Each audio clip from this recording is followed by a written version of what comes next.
कहाँ से शुरू करूं मैं ये सोच रहा हूं, क्योंकि आप लोगों ने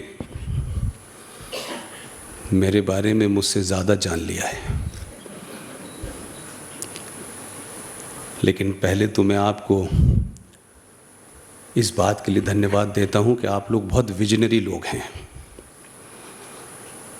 और अब तो मुझे ये भी शक होता है कि आप भविष्यवाणी भी कर सकते हैं। ये सबको पता था कि 26 तारीख को कारगिल दिवस होता है, लेकिन ये किसी को नहीं पता था कि 26 तारीख को आपका भी विजय दिवस हो गया है। नई सरकार मुबारक हो आपको।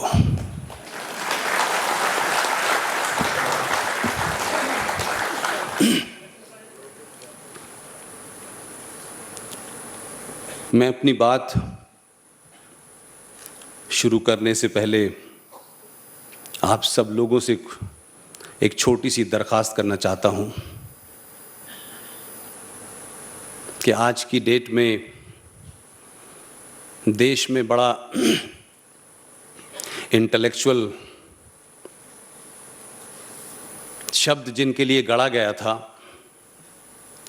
आज उनको लगता है कि उनके अलावा भी कुछ नए इंटेलेक्चुअल पैदा हो गए। इसलिए संकट आ गया है कि उनके इंटेलेक्चुअलिटी को लोग चैलेंज कर रहे हैं। मेरी कोशिश है कि आप लोग, आपको देख के लगता तो नहीं है कि आप लोगों ने उन किताबों को नहीं पढ़ा होगा, लेकिन फिर भी मेरी कोशिश है कि उन किताबों को ज़रूर पढ़ें, क्योंकि उन किताबों को न आरएसएस ने लिखा है, न विश्व हिंदू परिषद ने लिखा है, न बजरंग दल ने लिखा है, बल्कि देश के बड़े विजनरी प्रधानमंत्री के निकटतम दोस्त और एक्सट्रीम लेफ्टिस्ट ने लिखा है। उस किताब को आप भी ज़रूर पढ़ें। उस किताब का नाम है India from Curzon to Nehru and after. Chapter 13, president and prime minister, page number 353, written by Dr. Durga Das, eminent journalist. He wrote this book in 1969. उस वक्त के प्रधानमंत्री के संबंध राष्ट्रपति डॉक्टर राजेंद्र प्रसाद से कैसे थे, क्या क्या उन्होंने करा, कैसे कैसे डेमोक्रेसी की बातें हुई, उस चैप्टर में आपको वर्ड बाय वर्ड मिल जाएगा। क्योंकि हमारे यहाँ किताबों के रेफरेंस से ये माना जाता है कि आदमी सच बोल रहा है। ऐसे एक देश के महान बहुत बड़े वकील हैं, एक पार्टी के बड़े लीडर हैं, उनके परिवार में उनके नाना देश के राष्ट्रपति रहे हैं, उनके पिताजी गवर्नर रहे हैं, मंत्री रहे हैं, और आपके राज्य के ही गवर्नर रहे हैं। उन्हीं के साहबजादे हैं, दिल्ली में हैं। उनका जन्म भी अलीगढ़ मुस्लिम विश्वविद्यालय में हुआ था। उन्होंने भी एक किताब लिखी है, India at home, the reinstatement of Indian Muslim. उसको भी आप पढ़ लेंगे तो देश के महान सेकुलर लीडरों के बारे में आपको अच्छी जानकारी मिलेगी। लिहाजा मैं मानता हूं कि आज के दौर में रिटॉरिक से बात नहीं बनेगी। आपको इस राष्ट्र के सामने चुनौतियां बहुत सारी हैं, मैं उनकी भी बात करूंगा। लेकिन ये चुनौतियां जो हैं, उसको काउंटर आपको अपनी मानसिक शक्ति से करना होगा, और उनको उन्हीं की ज़बान में, उन्हीं की ग्रामर में आपको जवाब देना होगा। ये मुमकिन नहीं है कि आप 5000 साल पुरानी सभ्यता, सनातन संस्कृति के वाहक, उस आदर्शवाद से आज के सामने जो भारत राष्ट्र के सामने चुनौती है, उनका जवाब दे पाए। आपको अपने हथियार को भी बदलना होगा, अपनी सोच को भी बदलना होगा, अपनी अप्रोच को भी बदलना होगा। और अभी तो इस देश ने कुछ बदला ही नहीं है, बस हल्के से कोशिश की है बदलने की, तब देश में चिंताएं उठने लगी हैं, तब देश टूटने लगा है, तब इस देश में इंटॉलरेंस बढ़ने लगा है, तब इस देश में मॉब लिंचिंग की बात होने लगी है, तब इस देश के अंदर रेपिस्तान बनने लगा है।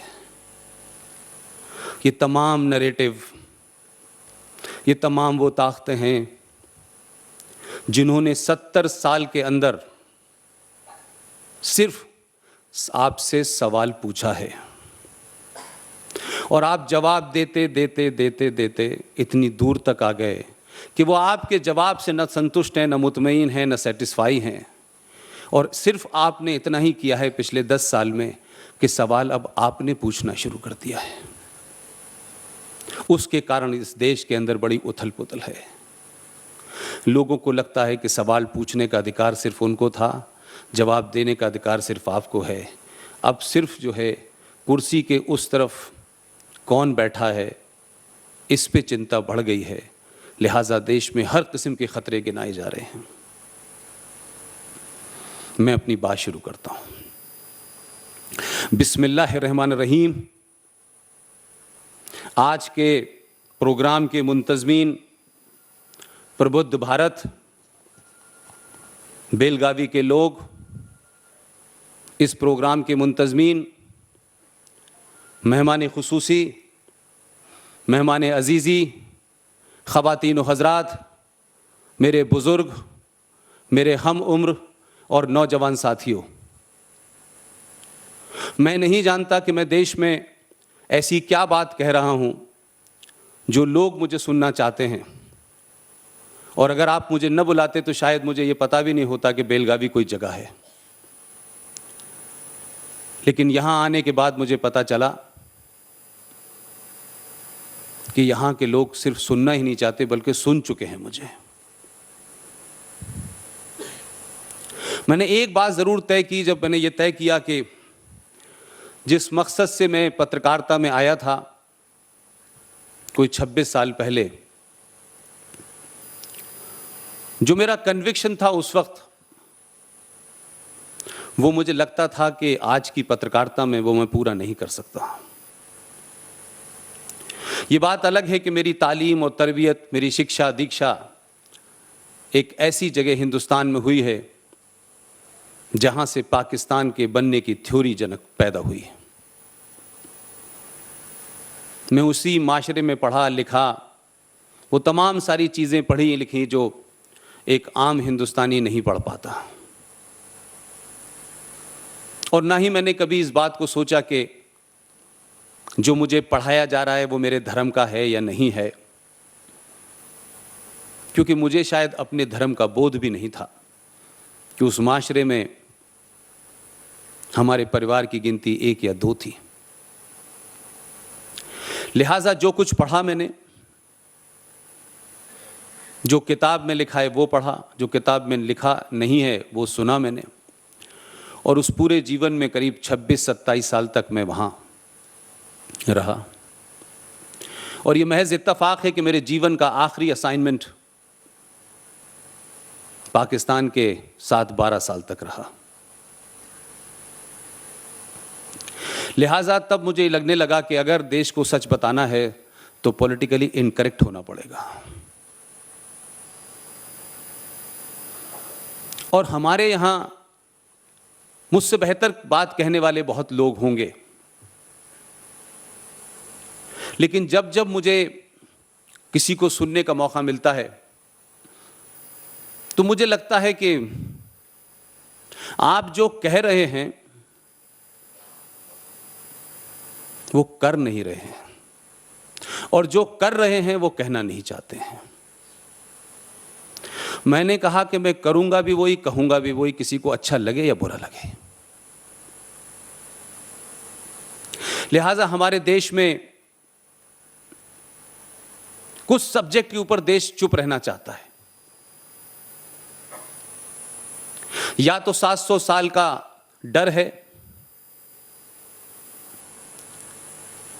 या उसके मानने वाले जो कुछ इस देश में कर रहे हैं उनके साथ रिश्ते बिगड़ने का डर है, किसी के बिजनेस चले जाने का डर है, किसी को अपने पड़ोस में मकान छोड़ने का डर है, किसी की को अपनी फैक्ट्री बंद होने का डर है।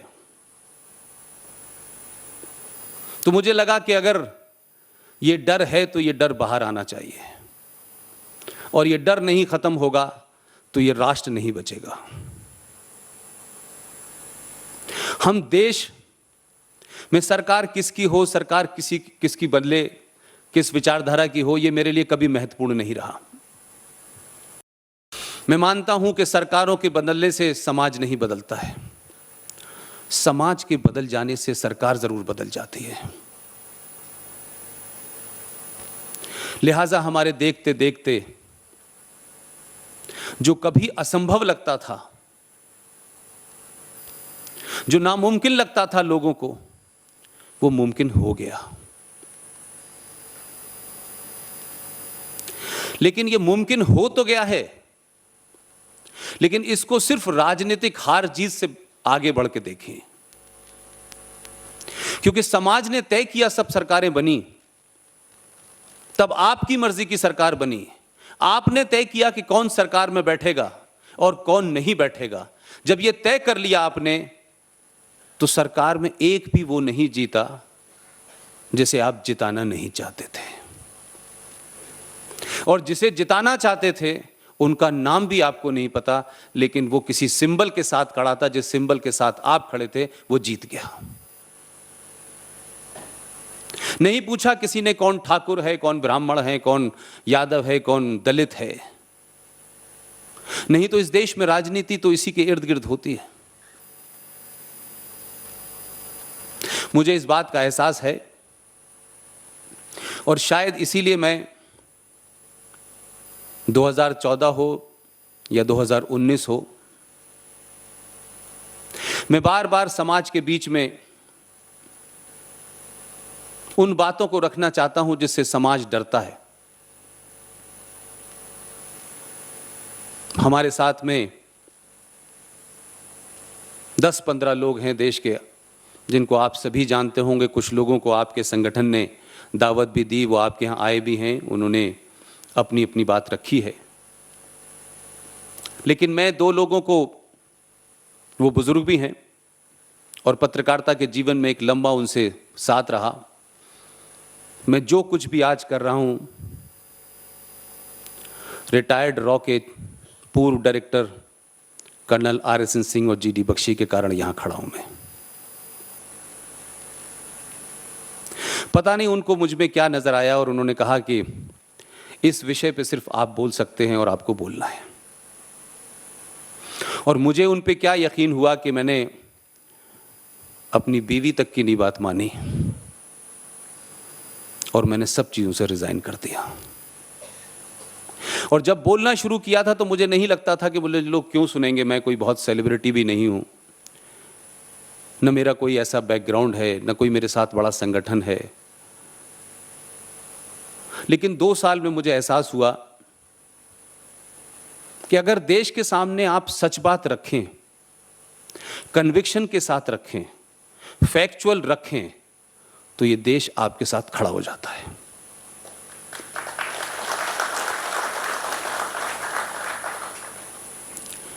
लिहाजा जो लोग राष्ट्र को एक जमीन का टुकड़ा समझते हैं,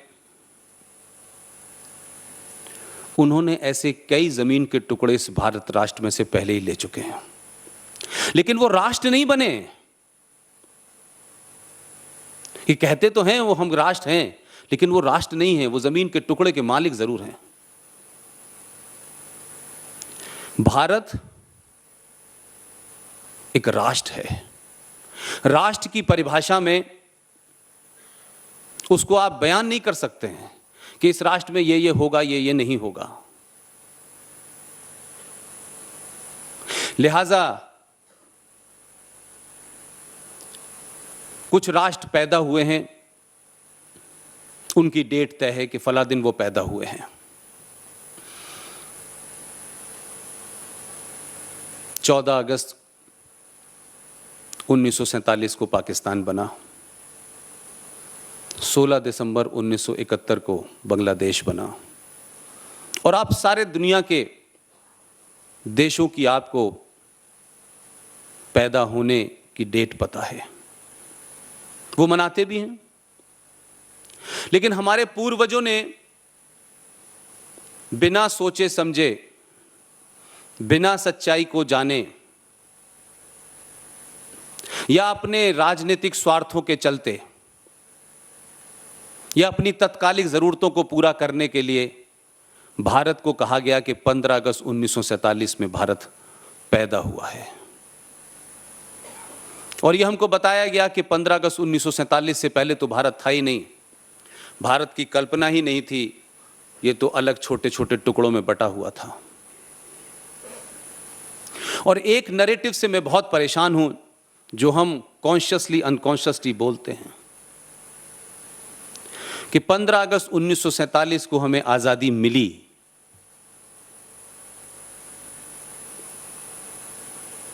भीख मिलती है, आजादी नहीं मिलती है। हम ये कह ही नहीं पाए 70 साल में कि हमने 15 अगस्त 1947 को आजादी ली। इस लेने और मिली के बीच में बड़ा फर्क है। और भारत का कोई डॉक्यूमेंट, मेरे पत्रकारिता के 26 साल और आज तक की सारी रिसर्च ये कहती है कि कोई डॉक्यूमेंट भारत के गजट में नहीं लिखा हुआ, नेशनल आर्काइव में कोई डॉक्यूमेंट नहीं है जहां ये कोई कह दे कि 15 अगस्त 1947 को भारत को आजादी मिली। लेकिन कुछ लोगों को आजादी का राग बजाना था, बजाया। क्योंकि अगर हम ये कहेंगे तो उसमें फिर बहुत सच्चाई आएगी, फिर लोग सवाल पूछने लगेंगे। लिहाजा आपका देश 1947 15 अगस्त को 2 हिस्सों में बटा और आपको उस दिन ट्रांसफर ऑफ पावर हुआ। क्योंकि आपकी तथाकथित इस आजादी में जो नींव रखी गई वो साजिशों और षड्यंत्रों के ऊपर है।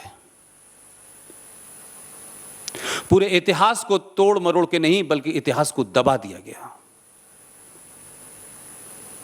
और कुछ नैरेटिव को पूरे देश में खूब चलाया गया। लता मंगेशकर जी ने भी गाने गा दिए, दे दी हमें आजादी बिना खड़ग बिना ताल,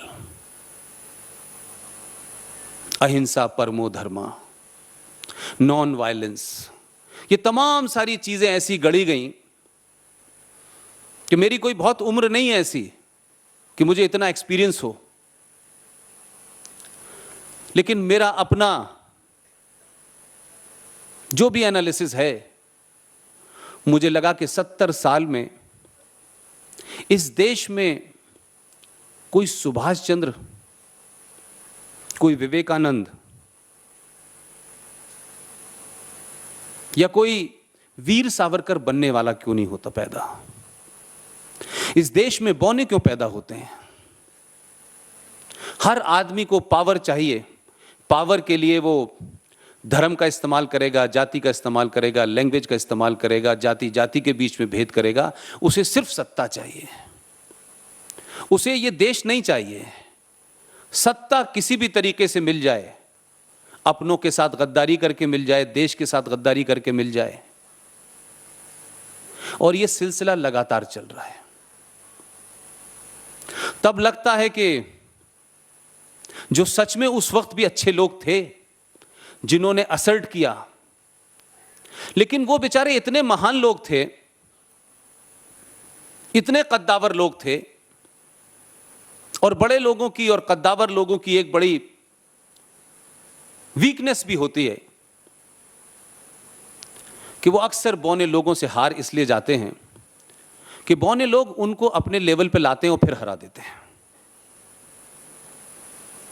तो उस वक्त भी बहुत सारे लोग थे, संविधान लिखते वक्त भी बहुत सारे लोग थे, और आज भी हैं। सिर्फ फर्क इतना ही हुआ है कि 70 साल पहले जो मेज के उस तरफ थे, अब वो इस तरफ आ गए हैं, इसलिए संकट बढ़ गया है। मैं 2-3 चीजों के ऊपर रोशनी आपकी डालना चाहता हूं क्योंकि आप सब मुझसे बुजुर्ग हैं, मैं उस इतिहास में नहीं जाना चाहता। आप सबको याद होगा, नेताजी सुभाष चंद्र बोस ने 21 अक्टूबर 1943 को मोयान में जिस वक्त वो आए और पूरे उस नॉर्थ ईस्ट इम्फाल पे उनका कब्जा था और भारत की आज़ादी की घोषणा की, उन्होंने बैंक खोला, उन्होंने करेंसी जारी कर दी। 1943 से लेके ऐसा क्या हुआ कि 47 तक आते आते नेताजी मिस्टीरियस सर्कमस्टांसेस में देश में गायब हो गए। उनकी हत्या हुई या उनका प्लेन क्रैश हुआ, ये आज तक लोगों को नहीं पता। ऐसे ही एक शख्स थे वीर सावरकर, उनके बारे में बहुत सारी बातें कही जा रही हैं, हम भी सुन रहे हैं उनको। आज के बहुत सारे बौने लीडर कुछ कहते हैं, लेकिन उस आजादी के बाद से कुछ लोग आए बीच में ऐसे, इन्होंने शायद थोड़ा करेक्शन करने की कोशिश की अपनी गलतियों की। जो लोग दिल्ली में बैठे हुए क्रांति करते थे, जिनको हाउस अरेस्ट के अंदर 5 स्टार गेस्ट हाउस में बंद किया जाता था, अंग्रेज उनसे सुबह का नाश्ता भी पूछते थे और शाम का खाना भी पूछते थे और कौन कौन सा अखबार पढ़ेंगे वो भी पूछते थे। और उनके पास इस क्रांति में इतनी फुर्सत थी कि वो लेटर टू डॉटर सुबह भी लिखते थे और शाम में भी लिखते थे। और एक क्रांतिकारी वो पानी के जहाज से उसके टॉयलेट में जाकर के उसकी खिड़की से कूदता है और बाहर चला जाता है, और जिसके बारे में हमने भी थोड़ी सी गलती यह की कि बहुत सारी चीजें हमने पढ़ने की कोशिश नहीं की या हमने ज्यादा यकीन कर लिया। और यह अलग बात है कि हम गुजरात के लोगों पे ज्यादा यकीन करते हैं, चाहे अभी हो या 47 में। तो जो कुछ उन्होंने बताया उसके आगे हमने जानने की कोशिश नहीं की। 1904 में इंडियन नेशनल कांग्रेस, जिसको भी एक अंग्रेज ने बनाया था, ए.ओ. ह्यूम ने, उस अंग्रेजों की बनाई कांग्रेस का 1904 में एक साहब प्रेसिडेंट हुए, उनका नाम था मिस्टर कॉलर। मिस्टर कॉलर ने वीर सावरकर के बारे में क्या लिखा है यह नहीं बताया गया, हमने पढ़ा भी नहीं। लिहाजा कुछ लोगों ने उनको कहा कि साहब ये तो गद्दार थे, इन्होंने तो माफी मांग ली। वो चिट्ठी नहीं मिल रही अभी तक, बहुत सारी चिट्ठियां मिल रही हैं लेकिन वो नहीं मिल रही। ये 2-3 रेफरेंस मैं इसलिए दे रहा हूं कि आजादी के बाद भी जिस इतिहास को हम 70 साल से पढ़ रहे हैं उसमें एक आध तो सच लिख देते भाई। और आपने इस दौर में 5 या 6 पीढ़ियों को इतना झूठ पिला दिया है कि आज राष्ट्रवादियों के सामने सबसे बड़ा संकट यह है कि नया नैरेटिव कम पहले लाने से पहले पुराने को मिटाना पड़ रहा है। लेकिन ये आप सब लोगों की ताकत है देश भर में कि आप बहुत कुछ मिटाने में कामयाब हो गए हैं और अपना नैरेटिव खड़ा करने में भी आपको सफलता मिल रही है। 1980 में मैडम श्रीमती इंदिरा गांधी ने वीर सावरकर स्मारक को एक चिट्ठी भेजी है और उस चिट्ठी के साथ वीर सावरकर स्मारक को 11,000 रुपए का चेक अपने अकाउंट से भेजा है। और उस चिट्ठी में लिखा गया है कि वीर सावरकर जैसा महान इस मट्टी का सपूत कोई दूसरा नहीं हो सकता। अब सवाल यह है कि इंदिरा गांधी ने लिखा है तो मुझे नहीं पता कि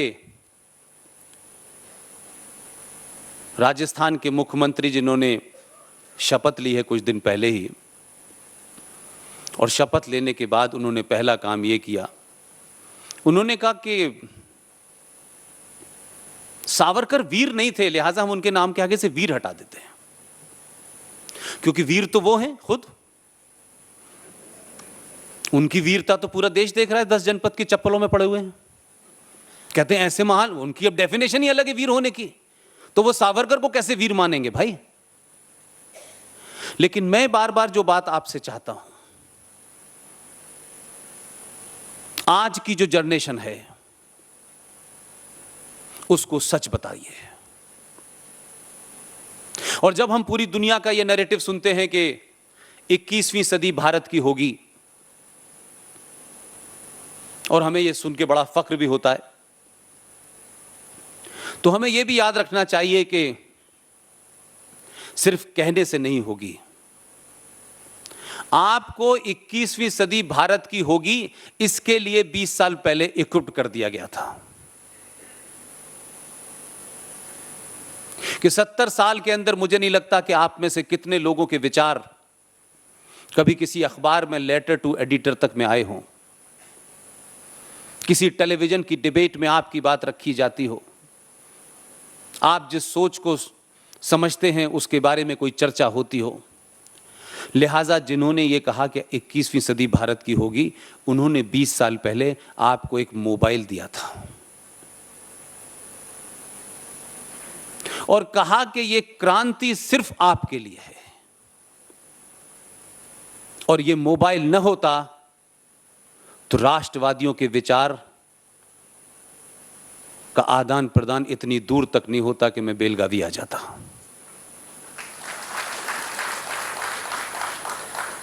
अगर इसका कोई भी, मैं कहता हूं, राष्ट्र के लिए कोई सबसे बड़ा इस्तेमाल है, बाकी और चीजों के लिए है, करिए, लेकिन इसका इस्तेमाल सिर्फ अगर मैं समझता हूं आज के दौर में तो आपके लिए हुआ है। आप क्या सोचते हैं? आप उनसे जो आपको तुच्छ निगाह से देखते थे और समझते थे कि कुछ अंग्रेजी बोलने वाले लोग ही इस देश का नैरेटिव बनाएंगे, वो जो सोचते हैं वही महान क्रांतिकारी विचार रखते हैं, बाकी लोगों को विचार रखने का अधिकार नहीं है। आज आपके विचार पूरे दुनिया में जा रहे हैं और लोग आपके साथ खड़े हो रहे हैं, और दुनिया आपको जान रही है। इसीलिए पूरा यूरोप जो एक बीमारी से ग्रस्त है, जो 100 साल से किसी से लड़ा नहीं है, इसलिए वो उससे भी लड़ नहीं पा रहा है, और हमारे देश के लोगों ने या अल्ट्रा सेकुलरिज्म ने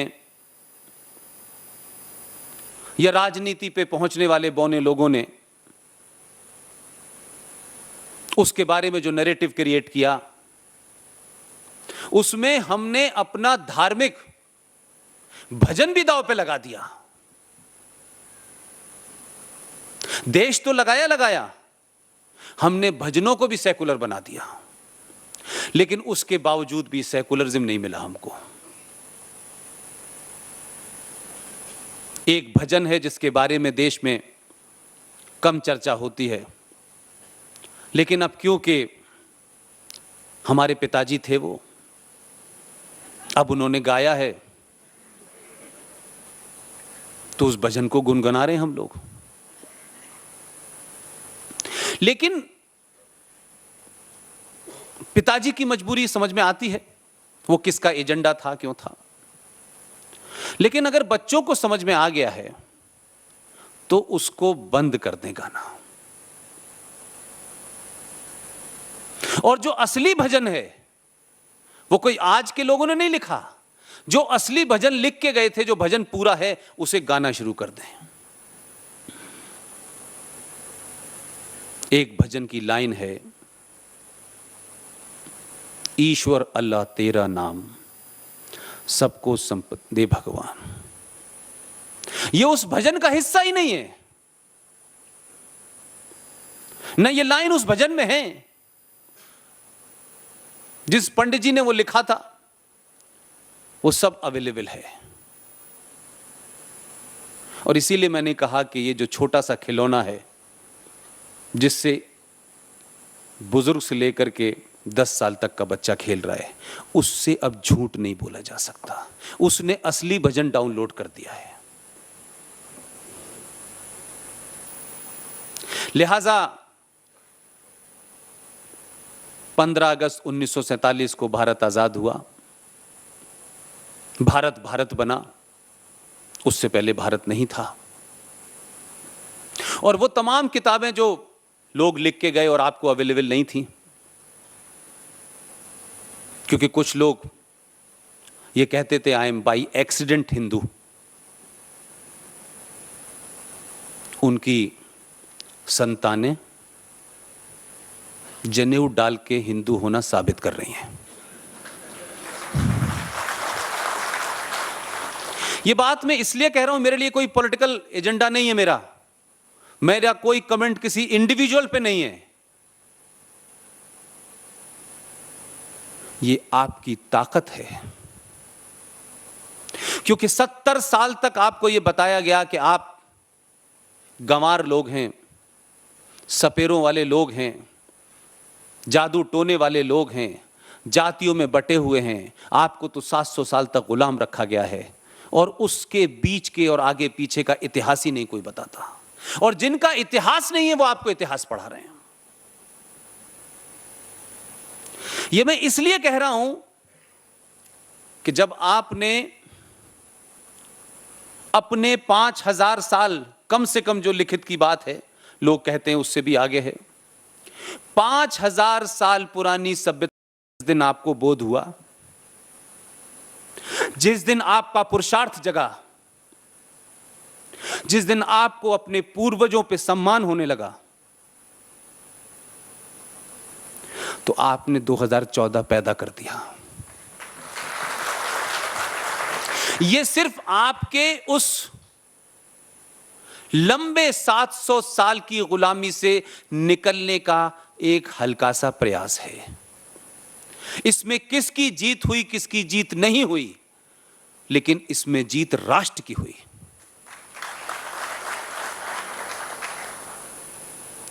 क्योंकि जो लोग आपसे वोट लेने आते थे, वही लोग मस्जिदों से फतवा लेने भी जाते थे। कुछ 2014 में लोगों ने फतवा लेने गए, लेकिन आपने बगैर फतवा जारी करे हुए, बिना किसी को बताए, इस छोटे से आले से एक फतवा जारी किया कि 2014 पैदा हो गया। और जब लोगों को यह लगा कि यह तो बाई चांस और बाई एक्सीडेंट हो सकता है, झूठ बोल के भी कोई आ सकता है, लोग कंफ्यूजन में ऐसा कर सकते हैं। मैं ये बात अपनी सिर्फ इसलिए कह रहा हूं कि हमारे यहां लार्जली इलेक्शन एक ऐसा पर्व होता है जिसमें देश की राय जानी जाती है, जिसमें ज्यादातर लोगों का पार्टिसिपेशन होता है। तो जब लोगों ने आपको यह चढ़ाना शुरू किया कि ईवीएम हैक कर ली है, अमेरिका से हो रही है, भारत के अंदर लोगों को खरीदा जा रहा है, तो आपके गुस्से का नतीजा यह हुआ कि पहली बार आपने पॉलिटिकली करेक्ट होने का नहीं सोचा। आपने कहा जो ये कहते हैं कि ईवीएम हैक कर ली है, तो आपने उनसे पूछा, भाई 1948 में जब इंटरिम सरकार बन रही थी तो देश के 14 राज्यों से प्रधानमंत्री के लिए राय मांगी गई थी। तो एक साहब को 14 वोट मिले, एक साहब को 0 वोट मिला। तो ईवीएम तो आपने तभी हैक कर ली थी कि जिसको 14 मिले वो तो बेचारा प्राइम मिनिस्टर बना नहीं, जिसको 0 मिला बन गया। यह बात अलग था कि आपके हैकिंग का अंदाज अलग था, क्योंकि आपने ईवीएम के नाम के आगे बापू को खड़ा कर दिया था, क्योंकि बापू ही एक काम कर सकते थे कि अंबेडकर से मतभेद हुआ उनका, अंबेडकर किसी बात पे अड़ गए तो बापू को आगे कर दिया गया। बापू के पास एक ही हथियार था, उसका उन्होंने बड़ा अच्छा इस्तेमाल किया। जवाब नहीं दिया अंबेडकर का। अंबेडकर से बोले तुम अपनी बात वापस ले लो, नहीं मैं धरने पे बैठ जाऊंगा। उसकी परंपरा दिल्ली में आज भी है, कुछ लोग कहीं भी बैठ जाते हैं। तो अंबेडकर साहब ने यह कहा कि देखिए बात मेरी ठीक है, मेरी बात सही है, लेकिन बापू आप देश के लिए जरूरी हैं, मैं नहीं चाहता कि आपका जीवन खतरे में पड़े, इसलिए मैं अपनी बात वापस ले रहा हूं, लेकिन बात मेरी सही है। उन्होंने अपनी बात वापस ले ली। बापू को लगा इससे बढ़िया क्या हथियार है। यही घटना बापू की सुभाष चंद्र बोस के साथ हुई। सुभाष चंद्र बोस के साथ भी बात इस्तीफे को लेके थी।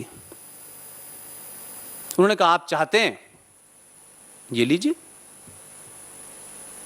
बापू ने कहा ये तो बगैर कहे इसने बात मान ली।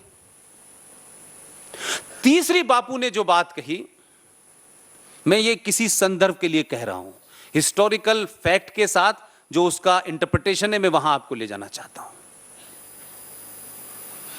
जब पटेल को 14 वोट मिले तो बापू के सामने कोई सवाल नहीं था, तो बापू ने एक नए किस्म का हैकिंग की और बोले कि पटेल की हार तो मेरी हार है। अब सरदार पटेल, सुभाष चंद्र बोस, अंबेडकर जैसे लोगों को लगता था कि बहुत छोटी छोटी चीजों पे बार्गेनिंग हो रही है। पटेल ने तत्काल छोड़ दिया, प्रधानमंत्री कोई और बन गया। लेकिन मेरी बापू से जो सवाल है मेरे सामने कि मैंने बापू की कोई तस्वीर, बापू की कोई किताब, बापू का कोई कमेंट, उस वक्त के ऐसे लोग जो बहुत बापू के नजदीक थे, ऐसे लोग जिन्होंने इतिहास को तोड़ मड़ो के लिखा, ये कहीं मुझे नहीं मिलता कि जब बापू के चहेते और मोहम्मद अली जिन्ना भारत के डोमिनेंट स्टेट के ऊपर बात कर रहे थे, भारत के विभाजन पे बात कर रहे थे, तो बापू कहीं जिन्ना के सामने धरने पे बैठे हो और कहा हो कि तुम देश को बांट रहे हो, अगर देश को बांटोगे तो मैं धरने पे बैठ जाऊंगा। मैंने ऐसा नहीं सुना। किसी ने सुना हो तो मुझे बता दे, मैं करेक्ट कर लूंगा। मैं पूरे देश से पूछ रहा हूं, कोई तस्वीर हो, कहीं कोई जिक्र आया हो। बल्कि उन्होंने एक बड़ा स्टेटमेंट तो दिया कि अगर देश बटेगा तो मेरी लाश पे बटेगा। तो अब ये कहते हैं कि हर आदमी जो है वो इंटेलेक्चुअल नहीं होता, और इंटेलेक्चुअल बहुत सोच समझ के काम करता है। कितना बोलना है, कितना नहीं बोलना, कितना फायदा करेगा, कितना नहीं फायदा करेगा। लेकिन समाज में एक क्लास होती है जिसे कहते हैं करेजियस क्लास।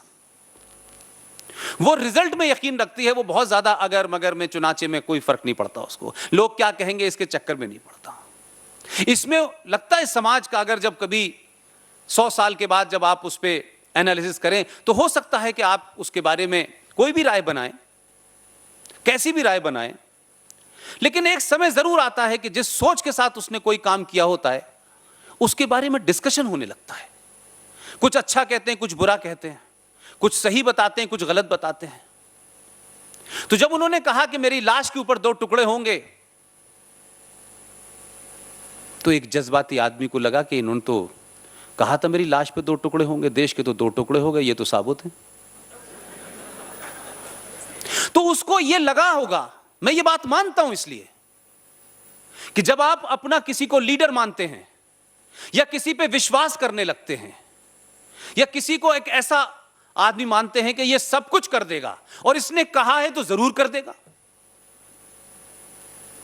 जब उससे आपको धोखा मिलता है और उसकी खामोशी उसका कहीं रोना, उसका कहीं धोना। देश के बंटने के बाद कोई मुझे एक तस्वीर बताए कि बापूजी कहीं अकेले में रो रहे थे।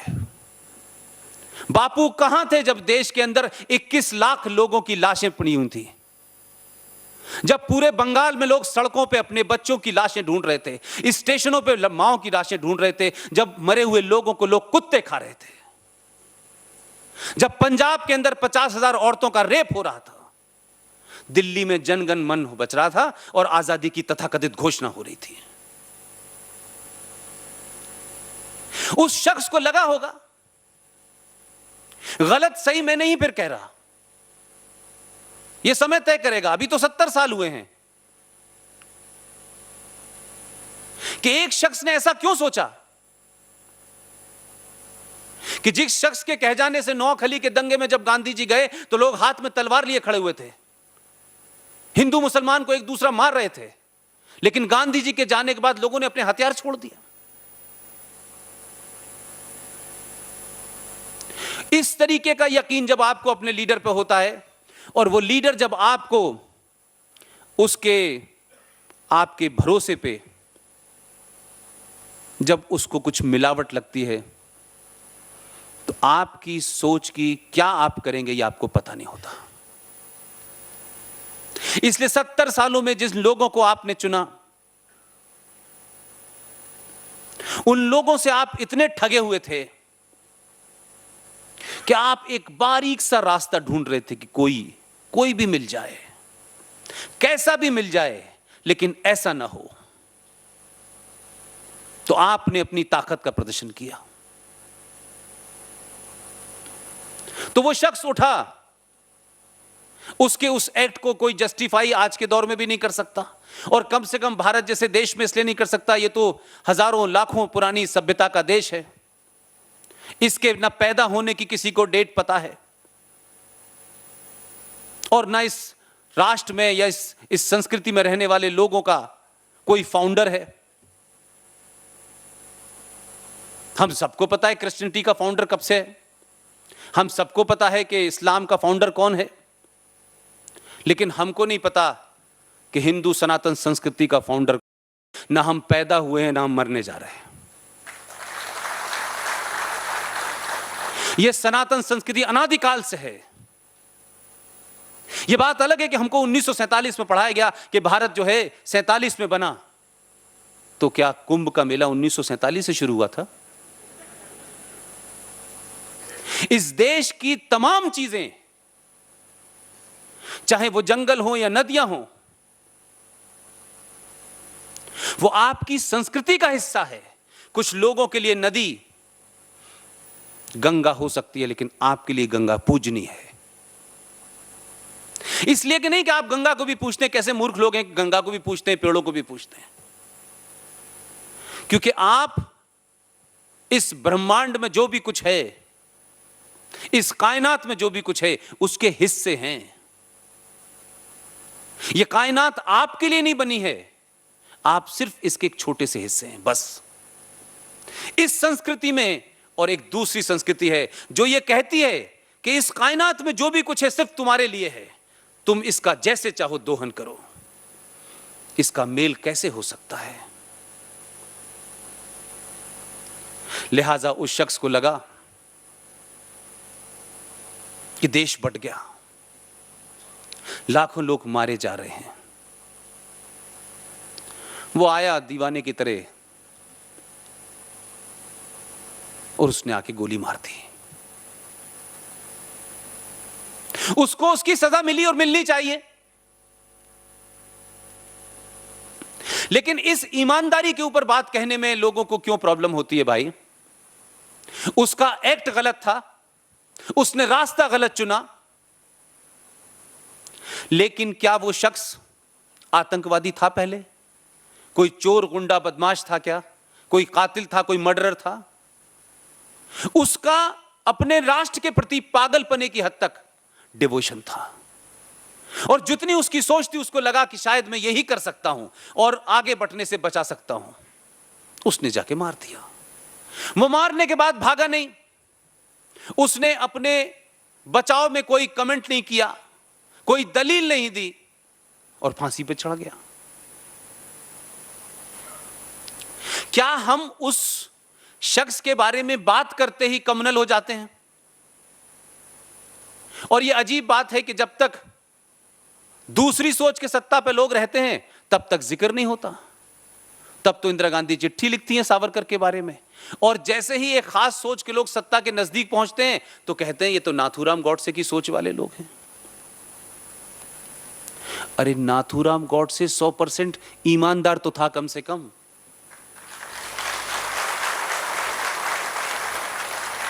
उस पर डिबेट कर सकते हैं आप, पूरा स्पेस है आपके पास डिबेट कर, और 70 साल से डिबेट हो रही है। लेकिन इस पक्ष पे डिबेट क्यों नहीं हो रही है भाई? क्योंकि राजीव गांधी के मारने वाले उनका भी कन्विक्शन रहा होगा, लेकिन उनके ऊपर डिबेट ही नहीं हो रही, बल्कि शांति की मसीहा कह रही हैं कि उन्हें छोड़ दिया जाए, क्योंकि वो सिर्फ उनके शौहर नहीं थे। यह गलतफहमी निकाल दे दिमाग से कि किसी खातून के वो शौहर थे राजीव गांधी। राजीव गांधी देश का प्रधानमंत्री था, इसलिए चिंता है कि वो लोग छोड़े ना जाएं। लेकिन क्योंकि आपके शौहर थे तो अब आप ये तय करेंगी कि नहीं, उनके कातिलों को छोड़ दिया जाए, इस देश के अंदर मैसेज दिया जाए कि प्रधानमंत्री को मारने के बाद यह देश छोड़ देता है। अब इस पे कोई सीबीआई का आदमी किताब लिख दे तो वो राइट विंगर हो जाता है। नौकरी कर रहा होता है अच्छा खासा आदमी, लेकिन जैसे ही कोई सच बोलता है कहते हैं राइट विंगर है। तो सच बोलना अगर राइट विंगर है और नेशनलिस्ट है तो मैं कहता हूं पूरे देश को जो है फिर सच बोलना चाहिए। आप इस गलतफहमी में कतई ना रहें कि लोग क्या कहेंगे। ये बहुत बीमारी है हमारे देश में। हम लोगों के लिए जी रहे हैं या देश के लिए जी रहे हैं? और इस देश में किसके लिए नहीं कहा गया? रामचंद्र जी के ऊपर भी सवाल उठते हैं, सीता जी पे भी सवाल उठते हैं। वो लोग जिन्होंने पढ़ा नहीं है वो भी सवाल उठा रहे हैं। तो हम और आप क्या है भाई? जब जब देश में राष्ट्रवादी ताकतें मजबूत होंगी, आप ध्यान रखिएगा, 700 साल जिनने प्रत्यक्ष रूप से राज किया है और उनके जाने के बाद 70 साल से वो ताकतें सत्ता में हैं, वो आप पे बहुत बड़ा हमला करेंगे, आपका चरित्र हनन करेंगी, आपके बारे में मिस इंफॉर्मेशन फैलाएंगी, क्योंकि 70 साल से उसी मिस इंफॉर्मेशन की वजह से कुछ लोग सत्ता में थे। अब सच थोड़ा सा पता चला, ये सत्ता चली गई है। बहुत थोड़ा सा पता चला, अभी पता नहीं, अभी तो बहुत कुछ पता होना है।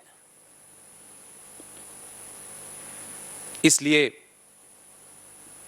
एक मुद्दे को मैं जरूर आपके सामने रखना चाहता हूं, जो मुझसे सीधे तौर पर है, जिसको लड़ते लड़ते मैंने अपने एक दोस्त को खो दिया है। एक संविधान है हमारे देश में। संविधान पे जब बात एक खास सोच के लोग नहीं होते, कुछ कंजर्वेटिव, कुछ हिंदी बोलने वाले लोग, कुछ ये तथाकथित नेशनलिस्ट लोग, जब ये सत्ता में नहीं होते, तब उसी संविधान के जो बेसिक प्रियम्बल है, जिसके अंदर आप किसी किस्म का कॉमा फुल स्टॉप नहीं लगा सकते, वो एटर्नल है। Preamble is eternal. ये मैं नहीं कह रहा, उस लॉ की किताब में जाके देखिए संविधान के पहले पन्ने पे क्या लिखा हुआ है, और जहां से लिया है इंग्लैंड का भी संविधान देखिए, उस पे भी यही लिखा हुआ है। प्रियम्बल के नीचे लिखा हुआ है ये एटर्नल है, इसमें कोई चेंज नहीं हो सकता। उसके अलावा जितनी धाराएं हैं उसमें आप जो दिल चाहे करिए। जिन लोगों ने उसके प्रियम्बल में चेंज कर दिया, 100 से ज्यादा अमेंडमेंट कर दिए, वो लोग जब संविधान की दुहाई देते हैं, मैं उन्हीं से पूछना चाहता था। और ये लड़ाई कोई मेरी लड़ाई, मेरे साथियों की नहीं है। ये देश के सामने एक ऐसा जघन्य अपराध था जो ब्रॉड डे लाइट इस देश के संविधान में किया गया, पूरी ईमानदारी के साथ किया गया, और ईमानदारी के साथ उसको छुपाया गया। और 70 साल से मैंने इतने सारे संगठन देखे, हर प्रकार की सरकारें आ गईं, और कश्मीर का एक विशेष लगाव है। कश्मीर के बारे में बहुत चर्चाएं मैंने सुनी। 370 तो बहुत घुमाया गया पिछले 70 सालों से, लेकिन जो असली जड़ थी उस पर सब मौन रहे। इसलिए मैंने कहा राजनीतिक दलों की अपनी मजबूरियां हो सकती हैं, लेकिन समाज की कोई मजबूरी नहीं होती। 14 मई 1954 को भारत के संविधान में एक जघन्य अपराध किया गया और शेख अब्दुल्ला से जायज और नाजायज संबंधों के चलते विजनरी प्रधानमंत्री ने उस वक्त के राष्ट्रपति डॉक्टर राजेंद्र प्रसाद पर दबाव बनाया और एक आदेश दिलवाया। और उस आदेश में कहा गया, जिस आदेश का नाम है आर्टिकल 35A, उसके बारे में कभी संसद के किसी सदन में न तो चर्चा हुई न उसका जिक्र किया गया। और झूठ की पराकाष्ठा यह है कि 26 जनवरी 1950 को आपका संविधान बन चुका था। यह तथाकथित राष्ट्रपति का आदेश भारत के संविधान में 14 मई 1954 को जोड़ा गया। और चोरी देखिए, जो आज सफेदपोश लोग हैं जो बताते हैं कि उन्होंने इस देश के साथ बड़ा महान किया है, वो जब बोलते हैं तो सच्ची बोलते हैं, क्योंकि वो अंग्रेजी में स्पीच देते हैं, इसलिए विजनरी हैं। मैं इन बातों से इंप्रेस नहीं होता। 14 मई 1954 को जिस संविधान के अंदर ये जोड़ा गया, उससे 5 बार की जो हर साल कॉपी निकलती है संविधान की, उन कॉपियों में उसको गायब कर दिया गया, क्योंकि उस वक्त वो लोग थे जो उस पर सवाल उठा रहे थे। और उसके बाद 5वें एडिशन के बाद आपने फिर किसी में 35A को जोड़ा, फिर किसी तीसरे में जोड़ा, ऐसे करके अलग अलग करते रहे आप। और जिससे संबंधित था, जिस राज्य के लिए ये स्पेशल पावर और राइट दिए गए थे, उस राज्य के सिलसिले में जहां 370 लिखा था, वहां नहीं लिखा, उससे कहीं आगे जाके लिखा। और पूरे देश में इस पे चुप्पी थी, पूरा देश चुप था इसके ऊपर। कश्मीर की समस्या, कश्मीर प्रॉब्लम, कश्मीर में ये, कश्मीर में वो, पूरा दुनिया जो है कश्मीर की तरफ देख रही है। और अब तो आप समझते हैं कि कश्मीर हमारे देश में सब जगह चर्चा का विषय बना हुआ है, क्योंकि वहां अल्ट्रा राष्ट्रवादी लोगों ने पिछले 70 साल से उपद्रव मचा रखा है। आर्टिकल 35A, जिसको आर्टिकल भी नहीं माना जा सकता, मैं और हमारे 2-3 दोस्तों ने एक संस्था बनाई और उसको हमने सुप्रीम कोर्ट में, आप ही के राज्य के एक बड़े प्रबुद्ध नेशनलिस्ट वकील साहब हैं, उनके पास हम मिन्नत करने गए। और शायद हमारी इतनी हैसियत भी नहीं थी कि हम उनसे बात भी कर पाते। उनका स्टेचर भी इतना बड़ा था और शायद हम उनको जो बात करने की फीस होती, शायद वो भी हम नहीं दे सकते थे। लेकिन हैं इस देश में ऐसे लोग जो आपकी ऐसे लोगों की बात भी सुन लेते हैं। हमने कहा सिर्फ हमको 2 मिनट दे दीजिए, हम अपनी बात कहना चाहते हैं, हमारा कोई पर्सनल मुकदमा नहीं है। 2 मिनट में वो बात समझ गए और कहा आप लोग जाइए। 6 महीने के बाद 19 अगस्त 2014 को सुप्रीम कोर्ट में हमने आर्टिकल 35A को चैलेंज किया। और जब चैलेंज किया तब पता चला कि हमने ये कोई छोटा मोटा काम नहीं किया है, इसमें बड़ा खतरा है। आखिर चुप्पी क्यों साधी हुई थी इसके ऊपर, वो हमें उस दिन एहसास हुआ जब हमारा साथी हमारे बीच में से चला गया। यह आर्टिकल 35A जम्मू कश्मीर में और जम्मू कश्मीर राज्य को रिपब्लिक सेकुलर भारत के अंदर 2 नेशन थ्योरी को जन्म देता है। कश्मीर को इस्लामिक स्टेट बनाता है। कश्मीर के अंदर भारत के तमाम दुनिया के किसी भी हिस्से में भारत के लोग जो पैदा हुए हों, किसी कोने में हो, किसी धर्म के हों, किसी जात के हों, किसी भाषा के हों, उनको जम्मू कश्मीर में अलग से नागरिकता लेनी होगी। उनका अलग एक संविधान है, उस संविधान में हजारों ऐसी धाराएं हैं जो एंटी हिंदू और एंटी इंडिया हैं, लेकिन वो पिछले 70 साल से गवर्न हो रहा है। हर प्रकार की सरकार आ रही है, हर प्रकार की सरकार जा रही है, लेकिन कोई ये नहीं कह रहा है कि असली प्रॉब्लम कहां है। जड़ में मट्ठा डालने की जगह हम पेड़ों के पत्तों पे पानी डाल रहे हैं। यह आर्टिकल 35 पे जम्मू कश्मीर को नाजायज तरीके से नाजायज काम करने की लीगल इजाजत देता है।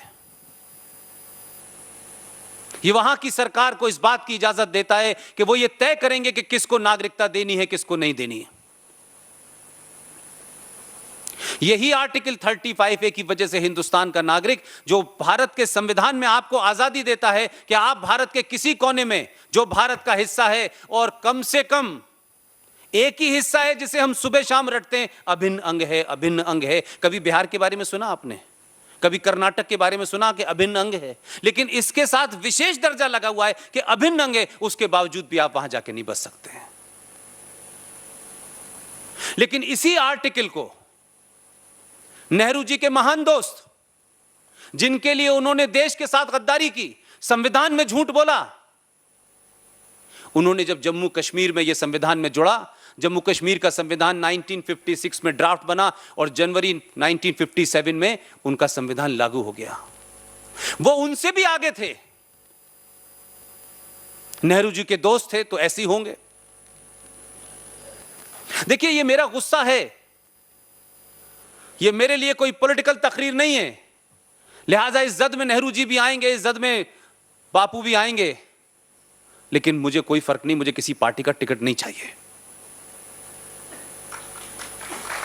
और मुझसे कौन खुश होगा, कौन नाराज होगा, इसकी मुझे कतई चिंता नहीं है। मैंने पहले नहीं की, मैंने जब नहीं की, जब मैं जहां पैदा हुआ था, तो अब तो मैं कहीं और हूं। उन्होंने क्या किया कि जब अपने संविधान में जोड़ा तो एक शर्त और रख दी। तो विजनरी प्रधानमंत्री ने यह नहीं पूछा कि भाई ये आप क्यों मांग रहे हैं, उनका ये भी ले लो। उनकी शर्त क्या थी कि हम 14 मई 1954 में जिस तथाकथित राष्ट्रपति के आदेश को एक संविधान का हिस्सा बना रहे हैं, लेकिन हम जम्मू कश्मीर के संविधान में इसको लागू रखेंगे, लेकिन इसके लागू करने की डेट 1944 से शुरू करेंगे। ये नहीं पूछा किसी ने भाई कि भाई 1944 ही क्यों थी, 632 रख लेते हैं, पूरी तमन्ना पूरी हो जाती है। उसमें अबू बकर से लेके अली वली सब आ जाते हैं, सबको नागरिकता देते हैं। लेकिन यह सच बात है कि किसी ने पूछा नहीं, और हमारे राष्ट्र में, देश में लोगों को फुर्सत नहीं थी। जब आपको बड़े मकान और बड़ी गाड़ी खरीदने की फुर्सत थी, तब लोग इस देश के संस्थानों को दीमक की तरह खा रहे थे। और जब आपको होश आया है, तो आपको एक नहीं, दो नहीं, तीन नहीं, कम से कम अगले 50 साल तक इस स्थिति को बरकरार रखना होगा। तब यह दीमक से जिनको चाट गई है, तब जाके ठीक होगा। एक दो बार से बटन दबाने से काम नहीं चलेगा।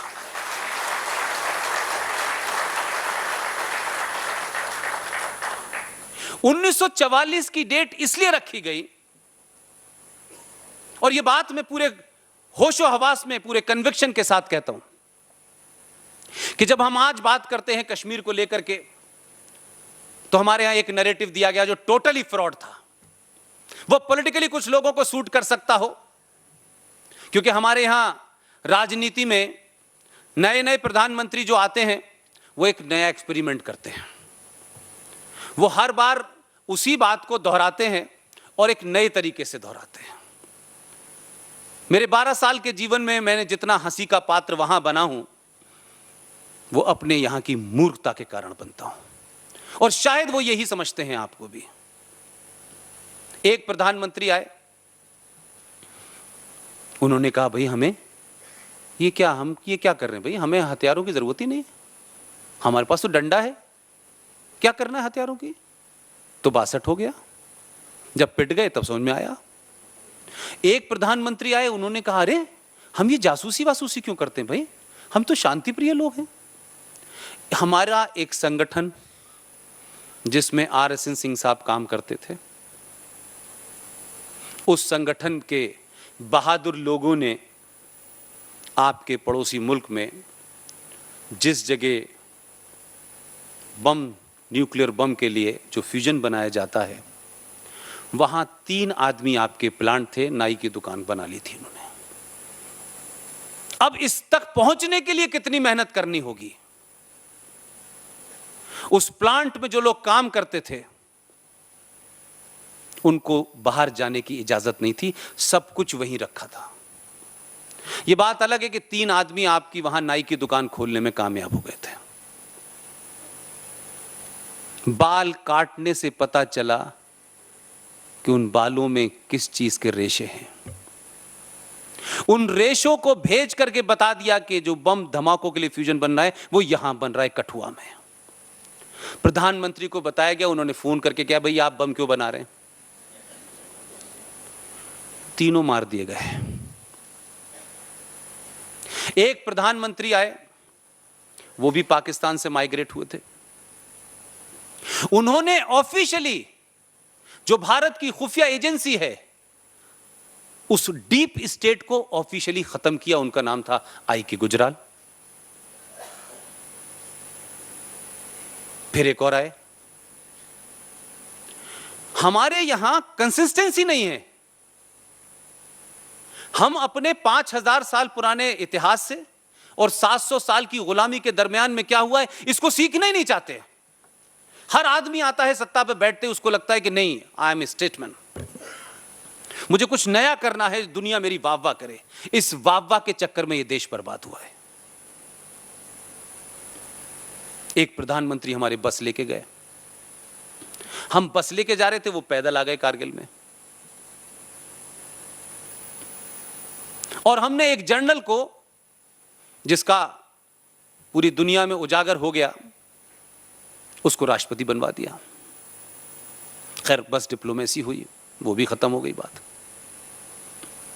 एक ऐसे बने कि आए तो पाकिस्तान से थे, प्रधानमंत्री भारत के बने, लेकिन 10 साल में उधर जा नहीं पाए बेचारे। नहीं, वो भी कोई करिश्मा कर देते। लेकिन मैं ये मूर्खता इसलिए बता रहा हूं कि आप लोगों ने भारत को पढ़ा है, मैंने 12 साल उनको पढ़ा है।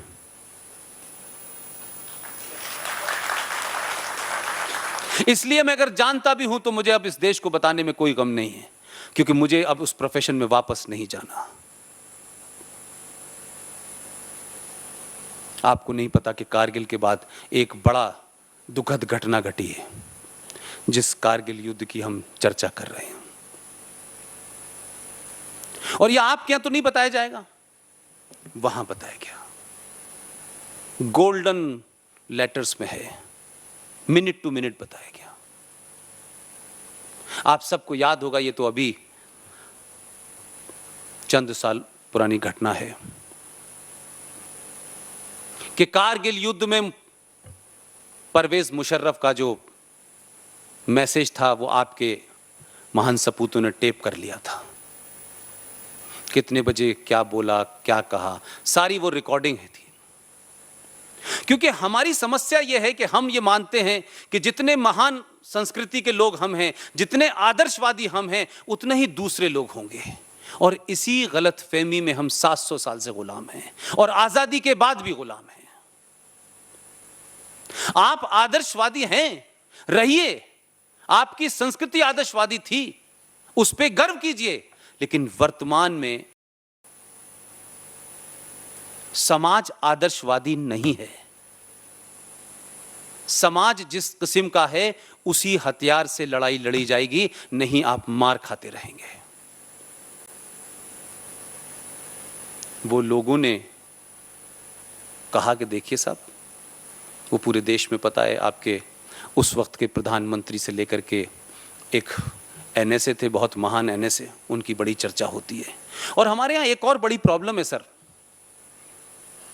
जो मैंने पास से देखा है, मैं उसका जिक्र कर रहा हूं, बाकी आप लोग मुझसे बड़े हैं, कह सकते हैं कि किसी भी आदमी में,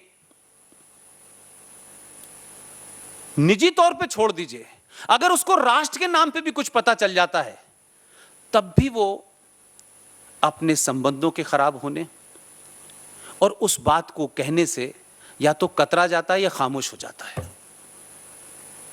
और हम सब वही गुणगान करने लगते हैं। जब वो चला जाता है तब हम उसके बारे में कहते हैं। ये मैं समझता हूं सबसे बड़ी कायरता। वो जिंदा हो तो उसके मुंह पे कहो, ताकि उसे मरने में तकलीफ हो।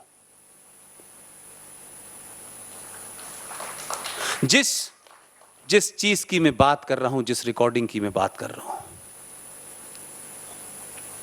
वो रिकॉर्डिंग आपके लोगों ने, देश की खुफिया एजेंसी ने पूरी दे दी है। हमारे यहां के महान नेताओं ने अपनी अंतर्राष्ट्रीय छवि, शांति के दूत, फोन करके कहा कि देखिए साहब, हम आपको इसकी कॉपी भेज रहे हैं और इन लोगों को सजा दीजिए। जब उस मुल्क में जहां सजा देने वाली क्राइम करते हैं, उससे कह रहे हैं कि आप सजा दीजिए। हां, उन्होंने सजा दे दी, क्योंकि आपको ज्ञान जिस चीज का नहीं है उसमें भी आप एक्सपर्ट हैं। मैं दो चीजों पे बार बार फोकस करता हूं और दुनिया से सीखिए। कुछ चीजें आदमी के बदलने से नहीं बदली जानी चाहिए, वो राष्ट्र की एक पॉलिसी होती है। आज कोई समाजवादी आ गया, उसने देश की फॉरेन पॉलिसी बदल दी। आज कोई वामपंथी आ गया, उसने अपनी पॉलिसी बदल दी। आपकी डिफेंस पॉलिसी और फॉरेन पॉलिसी कंसिस्टेंट नहीं है। और अगर कोई गलती आपने कर भी ली है तो भी उसको आप सुधारना नहीं चाहते। लिहाजा इतने एक्सपेरिमेंट करने के बाद वो कैसेट गया, राष्ट्रपति के दरबार में 7 पाकिस्तानियों का उसी रात कत्ल कर दिया गया। सब आर्मी के ऑफिसर थे और एक खबर नहीं दी। सारे फैमिलीज को कंफाइन कर दिया गया। यह खबर देश से बाहर ना निकले। आपके लोगों ने राष्ट्रपति भवन पाकिस्तान में पैठ बना ली थी। वो 7 पाकिस्तानी भारत के लिए खुफिया एजेंसी की खबर दे रहे थे। कुछ निकला नहीं, आप महान नहीं बने, लेकिन यह महानता का भूत जो है हमको सवार है। उस मुल्क को आप कुछ भी कहिए, अच्छा कहिए, बुरा कहिए, लेकिन 4 राज्यों का मुल्क, उत्तर प्रदेश के बराबर की जनसंख्या, आपके समतल खड़ा रहता है। आपका देश उसके नाम से एक पत्थर फेंक देते, हम कहते हैं हाथ देखिए, हमने घर में घुस के मारा है। हमने किसे मारा है? आपके बराबर का मुल्क है वो। एक बौने से मुल्क को आपने अपने बराबर बना लिया है। सुबह शाम पूरे देश के अंदर पाकिस्तान पाकिस्तान पाकिस्तान। ऐसा लगता है कि हम सिर्फ पाकिस्तान को समाप्त करने या पाकिस्तान के ऊपर 2 पत्थर फेंकने से ही महान हो जाएंगे। जहां फेंकना चाहिए वहां नहीं फेंक पाते। पूरा नेशन की साइक में पाकिस्तान बैठ गया है।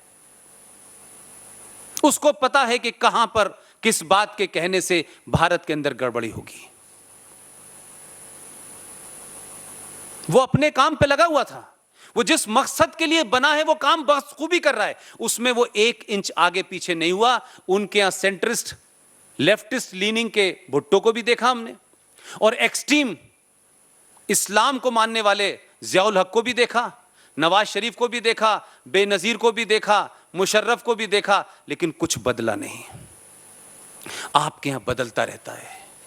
हर आदमी एक्सपेरिमेंट करता है। ये जो विश्वास जीतने की परंपरा हमारे साथ है, ये हमने नहीं सोचा कि इसी विश्वास जीतने में हम 700 साल गुलाम हो गए। पृथ्वीराज चौहान ने भी 16 बार विश्वास जीता था। गुरु गोविंद सिंह ने भी जीता था। विश्वास नहीं मिला आपको आज तक। विश्वास नाम का कवि मिल गया है दिल्ली में, लेकिन विश्वास नहीं मिल रहा।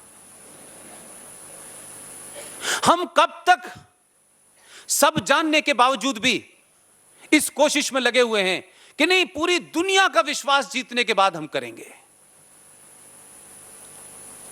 शांति सिर्फ शक्ति से स्थापित होती है, भीख मांगने से और हाथ जोड़ने से नहीं होती। आप शक्ति का प्रदर्शन कीजिए, और आपने जब जब किया है तब तक रिजल्ट आपको अच्छे मिले हैं। लिहाजा हम ये कहें कि हम शक्ति प्रदर्शन तो करेंगे, हम बम धमाका तो करेंगे, लेकिन हमारी राष्ट्रीय पॉलिसी अजीबोगरीब किस्म की है। हमारा राष्ट्रीय खेल है हॉकी। आपके राज्य ने बड़े सारे खिलाड़ी दिए हैं, लाकड़ा से लेके डुंग डुंग तम तमाम बड़े खिलाड़ी थे। हॉकी खेलने का जो राष्ट्रीय खेल है उसका एक ही नियम है, वो बदला नहीं पिछले कई सौ सालों से, attack is the best defence. लेकिन राष्ट्रीय पॉलिसी हमने क्या बनाई कि पहले हमला नहीं करेंगे, पहले हमारे ऊपर करो, और हम मर गए तो ठीक है और जिंदा रहे तो फिर हम तुम्हें जवाब देंगे। तो ये पूरी पॉसिबिलिटी मान के चलते हैं कि हमला होने के बाद हम बचेंगे तब हम जवाब देंगे, लेकिन ऐसा होता नहीं है। हमने कारगिल का युद्ध भी उसी हालात में लड़ा, हमने 65 का 71 का सारे युद्ध हमने अपनी तरफ से शुरू नहीं किए। अभी हम जिस विजय दिवस की बात कर रहे थे, सन 65 के युद्ध में तो आप हाजीपीर लाहौर में चले गए थे, हाथ जोड़ के खाली करवाया, वापस कर दिया समझौते के बाद। जब भी इस देश ने शक्ति दिखाई है, इस देश की सत्ताओं पर, व्यवस्थाओं पर ऐसे बौने लोग बैठे हैं कि उन्होंने अपने लोगों को झुका दिया। अब तो किताबें मौजूद हैं और लिखने वाले मैं बार बार इस बात को रिमाइंड कराता रहता हूं कि लिखने वाला कोई आरएसएस का नहीं है, कोई 5 जन का एडिटर नहीं है, कोई ऑर्गेनाइजर का एडिटर नहीं है। तमाम वो लोग हैं जो बिल्कुल दूसरी बैकग्राउंड से आए हैं और वो भी आज सच लिख रहे हैं। एक किताब लिखी है अनुज धर ने, उस किताब को मार्केट में अवेलेबल है। उसने कुछ भी अपनी तरफ से नहीं लिखा है। 20-25 देशों से जो डॉक्यूमेंट थे उस वक्त के, वो सारे डॉक्यूमेंट लगाए हैं उसने। उस किताब का नाम है your prime minister is dead, जिसके ऊपर विवेक अग्निहोत्री नाम के एक नेशनलिस्ट फिल्म डायरेक्टर ने फिल्म बनाई है ताशकंद फाइल। यह कैसे होता है कि यही लोग, यही समाज ताशकंद फाइल देख के निकलता है और यहां से निकलते से बाहर तक जितनी उसे गालियां आती हैं वो पुराने लोगों को देने लगता है, एक खास किस्म की पार्टी को देता है, उसके लीडर्स को देता है। वो यहां फिल्म देखने आता है तो उसको पता नहीं होता कि मुझे क्या देखना है, लेकिन देखने के बाद वो कन्विंस हो जाता है फैक्ट के साथ में कि इस देश के साथ किन लोगों ने गद्दारी की है।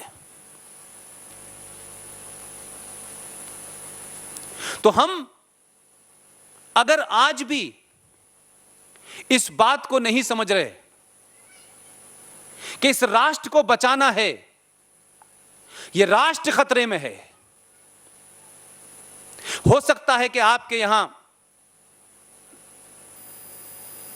चंद साल पहले 12 अगस्त को किसी एक विचारधारा के लोगों ने कहा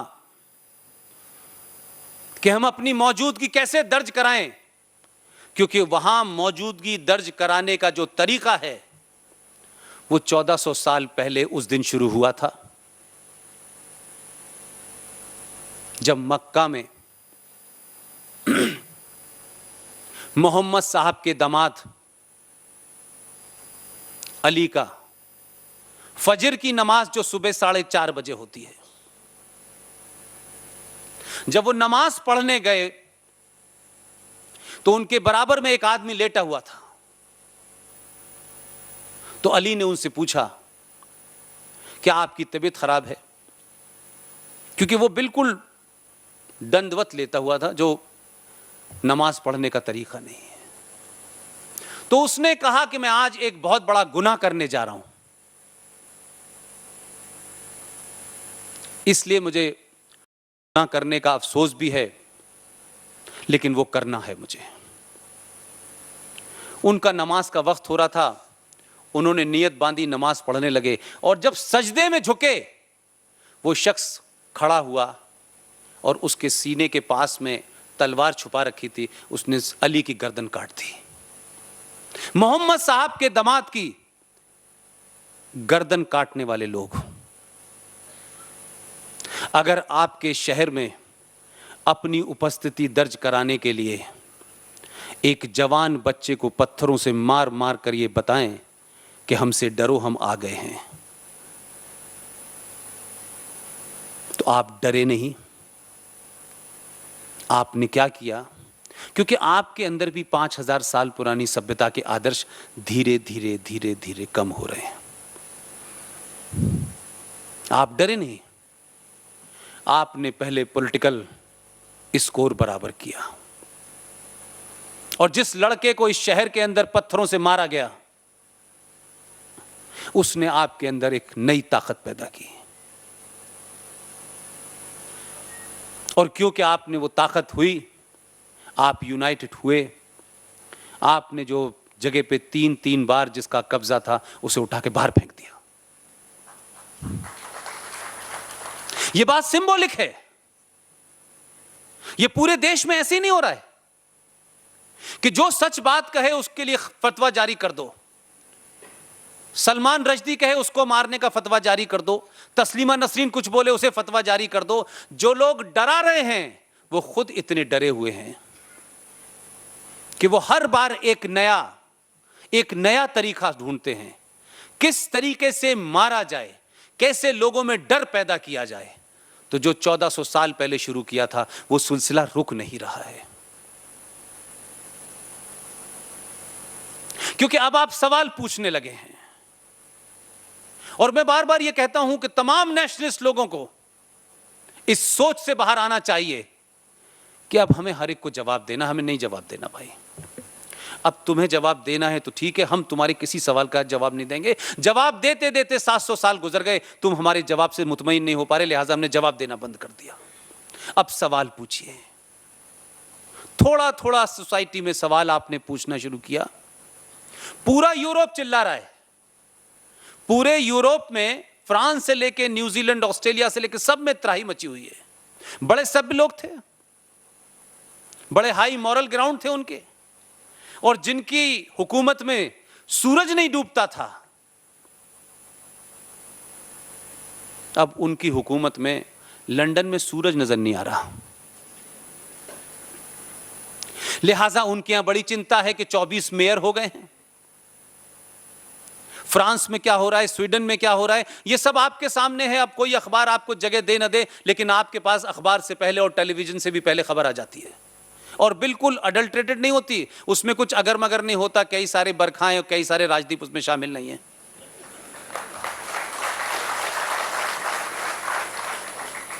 लिहाजा वो लोग अब आपसे क्या उम्मीद कर रहे हैं? क्योंकि आपने सिर्फ थोड़ा सा नैरेटिव बदला है और सवाल पूछा है, और आपने सवाल पूछना शुरू किया तो पूरा यूरोप कह रहा है। आप विदेशी अखबार पढ़िए, 12 साल मैंने बड़े अखबार पढ़े, अभी भी पढ़ लेता हूं, अब समय कम मिल रहा है। वो कहता है कि अगर इस्लामिक आतंकवाद को पूरी दुनिया में कोई रोक सकता है तो सिर्फ भारत रोक सकता है।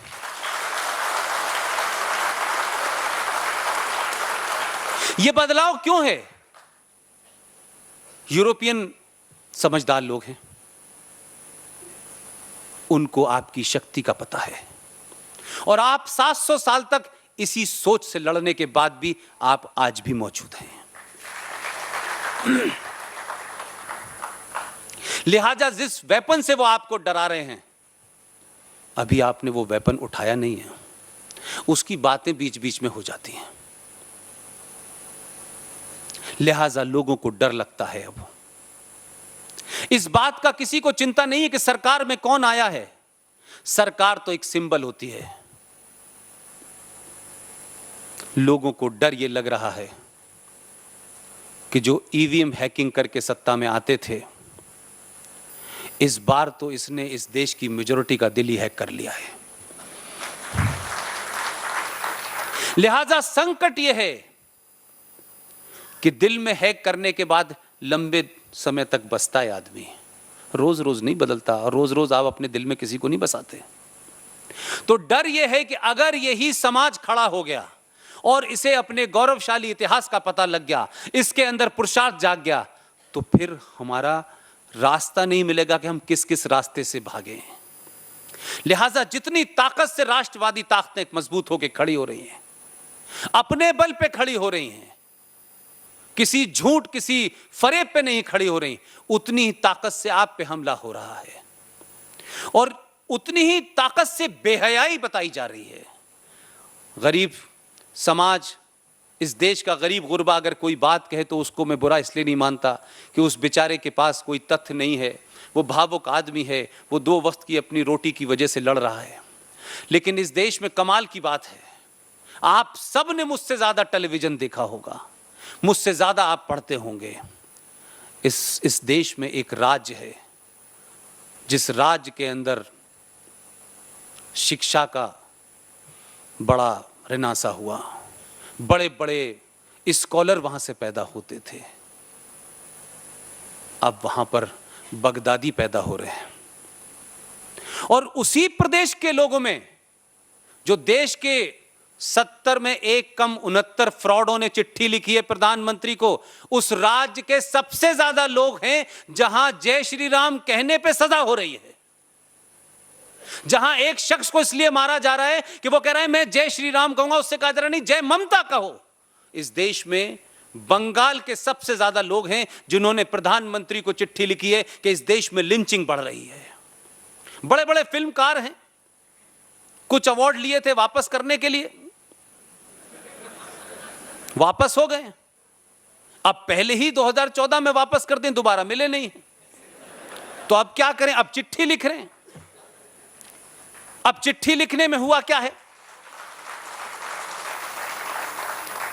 यानी बंगाल के लोगों की उन 69 लोगों में सबसे ज्यादा गिनती है। जिस बंगाल के अंदर मालदा हो रहा हो, जिस बंगाल के अंदर लूटपाट मची हो, जिस बंगाल के अंदर हिंदुओं को नाम लेके मारा जा रहा हो, जिस बंगाल में 2.5 लाख मुसलमानों का जुलूस निकलता हो और उस जुलूस में नारे लगाए जाते हो, आर्यन वापस जाओ, रोहिंग्या मुसलमान हमारे भाई हैं, जहां एक विचारधारा की वजह से, जहां एक धर्म की वजह से आपके साथ अन्याय हो रहा हो, सरकार कर रही हो, व्यवस्था कर रही हो, उस जगह उन्हें इंटॉलरेंस और लिंचिंग नजर नहीं आ रही। उनको कहां नजर आती है? उनको लिंचिंग अंसारी में नजर आती है।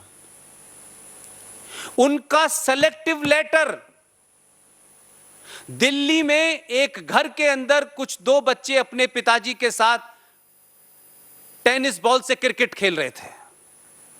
इस घटना को मैं इसलिए जिक्र कर रहा हूं कि लोगों का लेवल देखिए, झूठ और मक्कारी इस देश में देखिए, इंटेलेक्चुअल्स की क्या है, जो फिल्म के नाम पे, पेंटर के नाम पे, एक्टिंग के नाम पे, विद्वान के नाम पे अलग अलग अवार्डों से नवाजे गए हैं, उन्होंने क्या किया है। 2 बच्चे अपने पिता के साथ टेनिस बॉल से क्रिकेट खेल रहे थे, शॉट लगा, घर के दरवाजे से बाहर बॉल निकल के सड़क पे एक शांति प्रिय धर्म के आदमी की पैंट पे लग गई जाके। वो इतना नागवार गुजरा कि 4-5 लोग आए और डॉक्टर नारंग के टुकड़े कर दिए। दोनों बच्चे खड़े होकर देखते रहे, न कोई नेता, न कोई सेकुलर, न एक्सट्रीम लेफ्टिस्ट, कोई उनके घर नहीं गया पूछने। एक लड़का जो म्यूजिक बजाता था,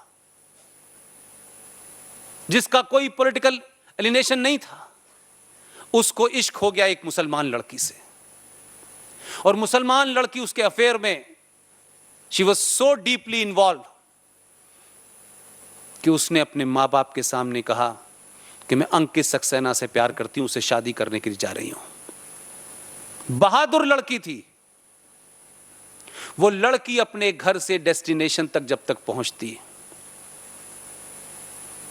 उसके बाप ने और उसके बेटों ने अंकित सक्सेना को दिल्ली के बीच में मर्डर कर दिया, खुलेआम। और ये नई दिल्ली की बात है, ये किसी गली कूचे की बात नहीं है, ये बिहार की किसी गली या उत्तर प्रदेश की बात नहीं है जिसे लोग झूठ कह के मतला दें। और आखिरी घटना है अभी, एक बुजुर्ग बाप अपनी जवान लड़की को हॉस्पिटल से दवा दिला के लौट रहा था। वो बीमार थी, बुरी हालत में थी, उसको कुछ लोग छेड़ रहे थे। उसने कुछ नहीं, उसने ये कहा मेरी बेटी बीमार है। उसने यहां तक कहा, किसी ने दुपट्टा खींचा, उसने कहा मेरी बेटी बीमार है, भाई मुझे क्यों कर रहे हो ऐसा। आप सोचिए, पागलपने और दीवान और अली के हत्यारों का और उनके मानने वालों का चरित्र देखिए। उस बाप की भी हत्या कर दी, उसके बेटे बचाने आए उनको भी हत्या कर दी। लेकिन किसी ने चिट्ठी नहीं लिखी कि ये इंटॉलरेंस बढ़ गया है, ये लिंचिंग हो गई है, ये सेलेक्टिव मक्कारी है, ये फ्रॉड है इस देश के अंदर। आपको बोलना होगा। यह जरूरी नहीं है कि आपके शहर में किसी एक जवान लड़के को अगर आप पत्थरों से मार देंगे तो आप रिएक्ट नहीं करेंगे। मुझे तो आज ही पता चला, ये बात उतरते ही मुझे पता चली। आप यकीन मानिए मेरी सारी स्पीचेस में यह शामिल रहेगा। आप अपनी बात तो कहिए भाई, बताइए तो। जो समाज 700 साल अपनी टॉलरेंस के कारण गुलाम रहा, जिस समाज ने अपने धार्मिक भजनों में किसी का विश्वास जीतने के लिए परिवर्तन कर लिया, जिस समाज के मंदिरों में इफ्तार देने लगे कि शायद इससे ये खुश हो जाएं, लेकिन उनकी खुशी पूरी नहीं हो रही। अब किस चीज से हो रही है? अब ना तो कोई इफ्तार दे रहा, न बुला रहा, और जो बुला रहे थे वो अब फतवा लेने भी नहीं जा रहे, वो अब शिव मंदिर जा रहे हैं। तो जब जब आप कोई ताकतवर मैसेज देंगे तो जो लोग इस देश के खिलाफ हैं, इस देश के गद्दार हैं, वो किसी भी रूप में हो सकते हैं, वो किसी व्यक्ति विशेष या धर्म विशेष के लोग नहीं हैं, लेकिन जिनकी किताब यह कहती है कि हम नेशन स्टेट में बिलीव नहीं करते, इस्लाम राष्ट्र के अंदर यकीन नहीं करता, लिहाजा जब आप किसी से दोस्ती कर रहे हैं, अपने साथ उसको जोड़ना चाहते हैं, तो आपने 70 साल में उनका विश्वास प्राप्त करने के लिए क्या क्या छोड़ा, जरा इसका भी हिसाब लगा लें। कि अगर कोई मुसलमान बेलगावी में रह रहा है और मंगल ग्रह पे कोई दूसरा मुसलमान पहुंच गया, वैसे पहुंचा नहीं है, अगर वहां भी रह रहा है, तो इस्लाम की किताब यह कहती है कि इस मुसलमान का जो बेलगावी में है, उसको उस मुसलमान की चिंता, उसकी तकलीफ में साथ पहले खड़ा होना है। ये जो यहां लोग रह रहे हैं, इनके साथ नहीं खड़ा होना। पूरी दुनिया में जहां भी मुसलमान है, उसकी जिम्मेदारी उसके प्रति है। इसीलिए इस देश में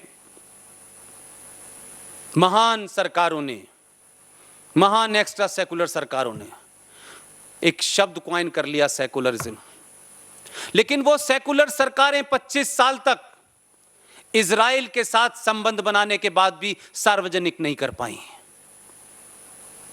क्योंकि कुछ लोगों का अकीदा था कि यहूदियों को हम माफ नहीं करेंगे, और हमारी किताब कहती है माफ नहीं करेंगे, लिहाजा भारत की सरकार को भी यही करना चाहिए, और आपकी बौनी सरकारों ने यह किया।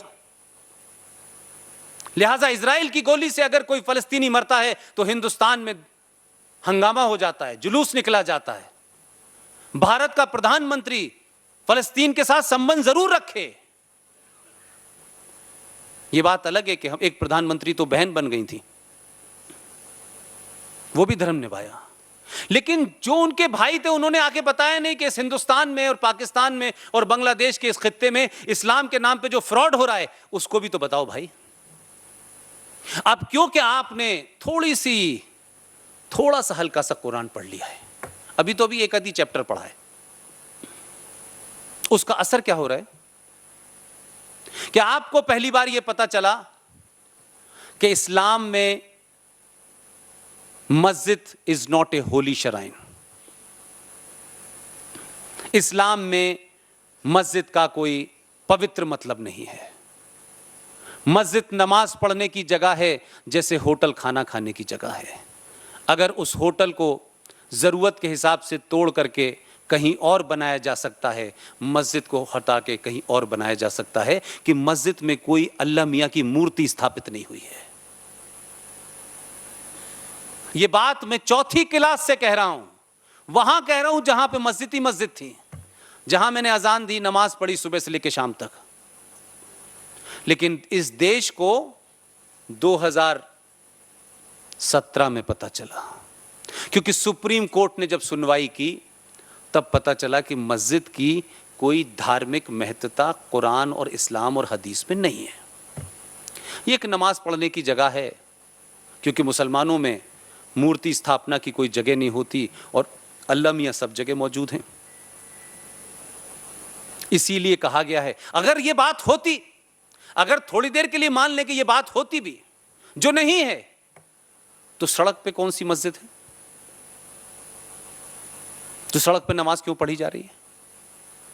मस्जिद में यह तो माना जा सकता है कि साफ सफाई की जगह, चलिए पढ़ लीजिए नमाज, लेकिन सड़क पे तो थोड़ी देर बाद पहले वो जानवर गया जिसे आपके नाम लेने से आपका मजहब खराब हो जाता है, वही नमाज पढ़ रहे हैं।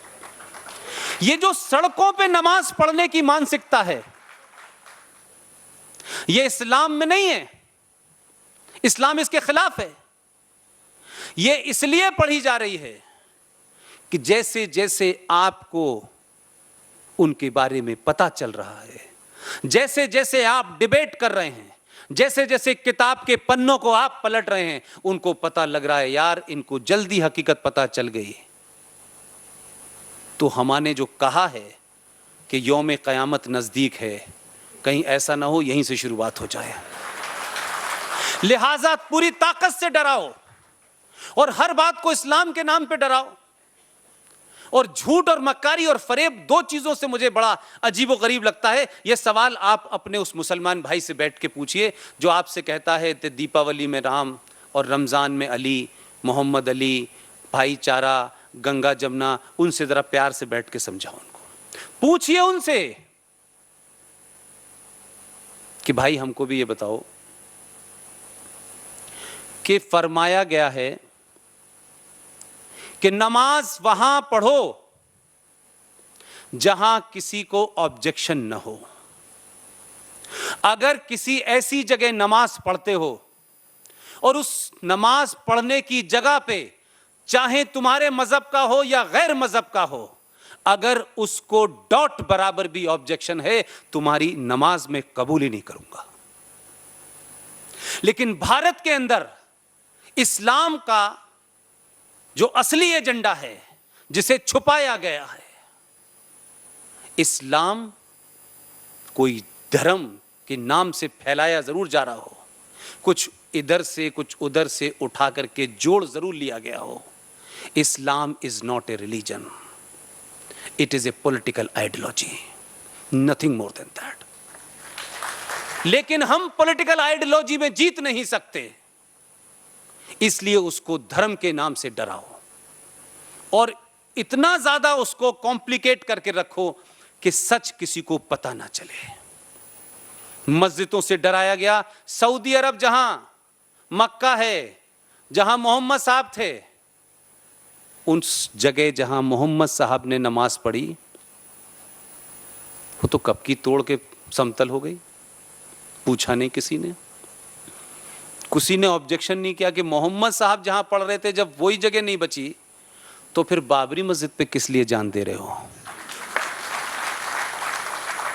बाबरी मस्जिद धार्मिक इशू नहीं है। बाबरी मस्जिद, मथुरा और काशी, ये तीन चीजें सिर्फ इस बात के लिए लड़ी जा रही हैं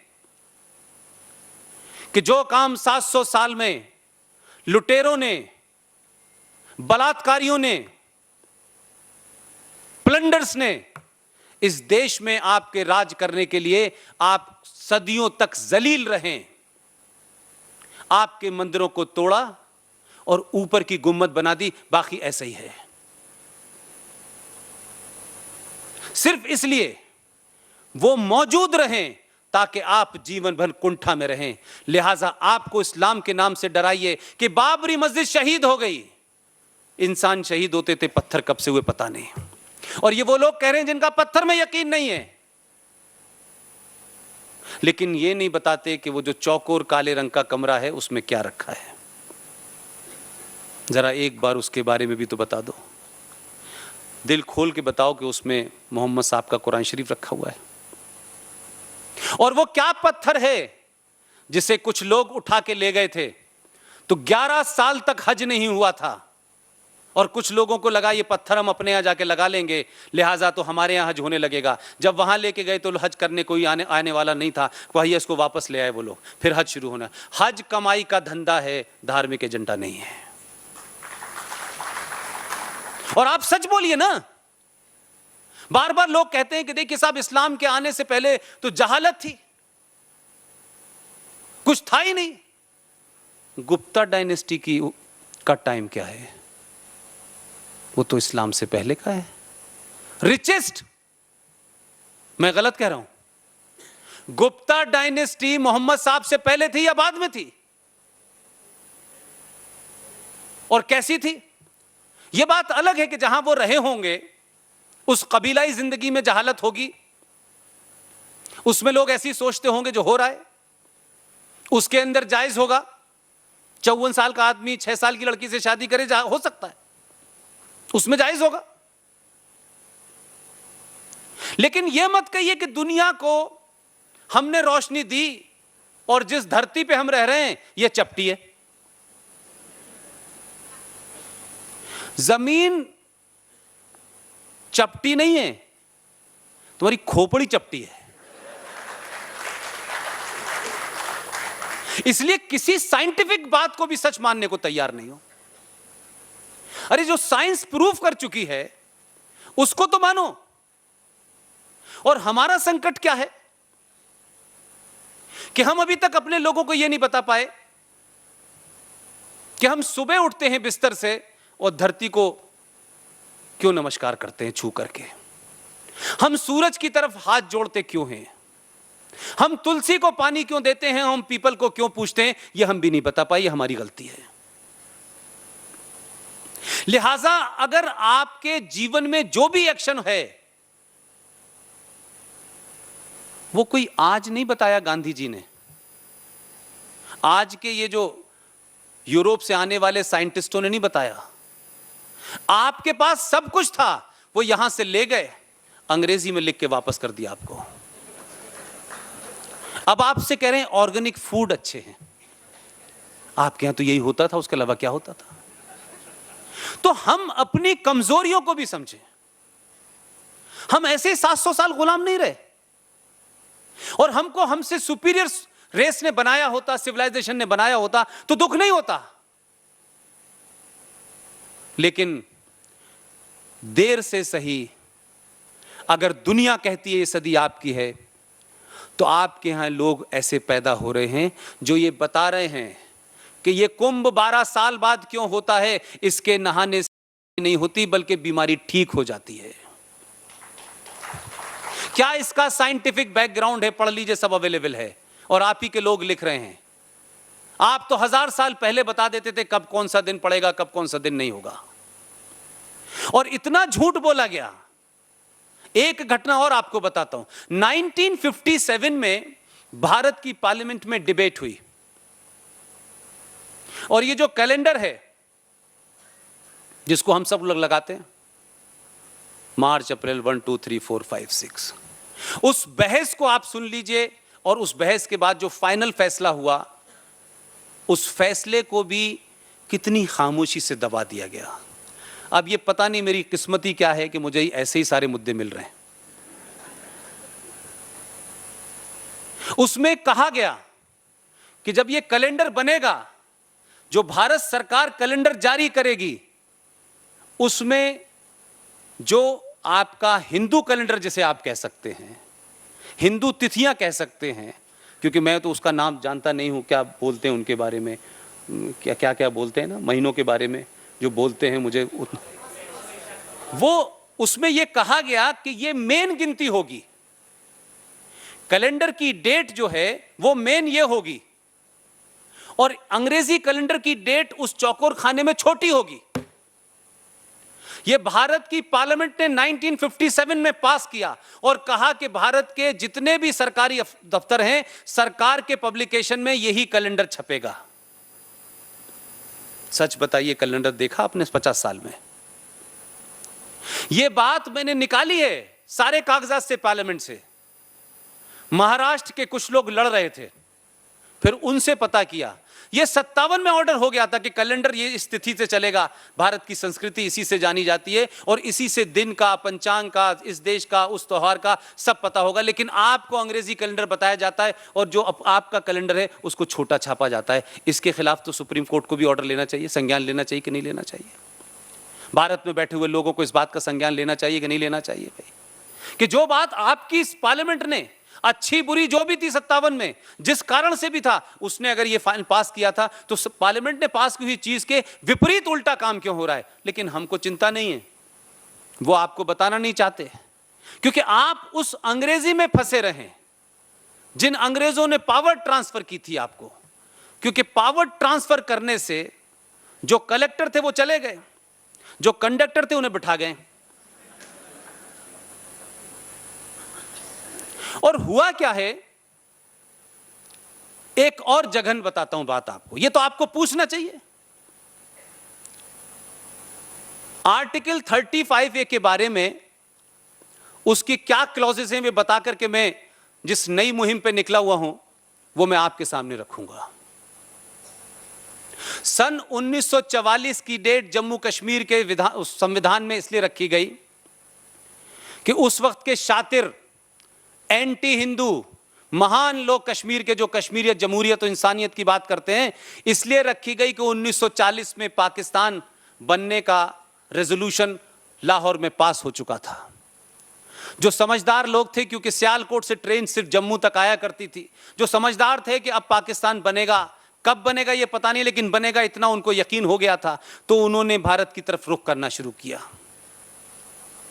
जो मानसिकता आज हमारे समाज की है वो 1944 में भी थी। हम सिचुएशन को न भांपते हैं और न उसको एंटिसिपेट करते हैं, जब तक खतरा घर पे दरवाजे पे नॉक ना करते, तब रिएक्ट करते हैं, तब बहुत देर हो चुकी होती है। 1944 में जब पाकिस्तान में गड़बड़ होने लगी, 1935 में लाहौर में जाइए, क्योंकि लाहौर बागा बॉर्डर से क्रॉस करते करते कोई 300-400 बार जा चुका हूं। लाहौर में जाकर के लाइब्रेरी में पढ़िए,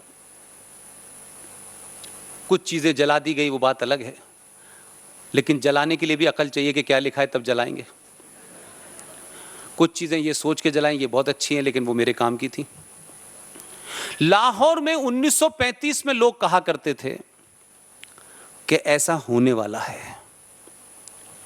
महान हिंदू संस्कृति के लोग कहते थे, क्या पागलपने की बातें तुम लोग कर रहे हो यार, हम सदियों से साथ रह रहे हैं, हमारा रोटी बोटी का रिश्ता है। 35 में जो बात कह रहे थे लोग, चिल्ला चिल्ला के कह रहे थे, आज भी कह रहे हैं, हम उससे पहले भी बहुत लोग कह रहे हैं और बड़े बड़े संगठन ये बात कह रहे हैं, लेकिन हमें उस वक्त तक समझ नहीं आती जब तक दरवाजे की घंटी न बज जाए। 35 में जो लोग कह रहे थे, 44 में इस लायक नहीं बचे, और जब भागना शुरू किया उन्होंने, उसमें डोगरा थे, उसमें हिंदू थे, उसमें सिख थे, उसमें जैन थे, बहुत सारे लोग थे। वो भागे 1944 के बाद जब वो आना शुरू हुए, 99 नहीं 110% वो सब हिंदू थे। मात्र 5600 परिवार 1944 से लेकर के 1947, 48, 49 तक भारत आए। लेकिन मैं ये बात इसलिए कह रहा हूं कि आप ये मत कहिएगा कि आज के कश्मीरी लीडर मक्कार हैं। ये महामक्कार थे इनके मां बाप, इनके पूर्वज उनसे भी ज्यादा खतरनाक थे। जब देश में हाहाकार मचा हुआ था, लोगों को यह नहीं पता था कि हम कहां हैं कहां नहीं हैं, किसी को यह लेकिन उस वक्त भी कुछ शातिर लोगों की निगाहें इस बात पर लगी हुई थी कि 1944 के बाद आने वाले कौन लोग हैं और वो कहां सेटल हो रहे हैं। उस वक्त वो बड़े विजनरी लोग थे। मात्र 5600 परिवार आए थे, वो जम्मू कश्मीर में आकर के रहने लगे। तो आपने 44 की डेट इसलिए तय की कि हम कश्मीर की नागरिकता देने का अधिकार रखते हुए हम उन लोगों को नागरिकता से वंचित कर दें। उनकी 7 पीढ़ी हैं, 7,50,000 लोग दुनिया के सबसे बड़े लोकतंत्र में 70 साल से अपना वोट नहीं डाल सकते, क्योंकि वो उस राज्य के नागरिक नहीं हैं। उस राज्य में न जमीन खरीद सकते हैं, न नौकरी कर सकते हैं, न राज्य की किसी योजना का फायदा उठा सकते हैं। वो कीड़े मकोड़ों की तरह पिछले 70 साल से जम्मू की सड़कों के किनारे रह रहे हैं। हमारे देश ने कभी इसकी चिंता नहीं की। हम लोगों ने कोई धरना प्रदर्शन नहीं निकाला। यह मैं इसलिए कह रहा हूं कि इस देश के अंदर किसकी सहमति से 5 करोड़ बांग्लादेशी मुसलमान आए, स्थापित हो गए। अब आप उनको निकालने की स्थिति में नहीं है। सुप्रीम कोर्ट भाषण दे रहा है कि आप उनको निकालिए, डिटेक्ट करिए। अभी वो गए नहीं थे। पर्ची, आई नो दैट, ये मेरे साथ बहुत होता है।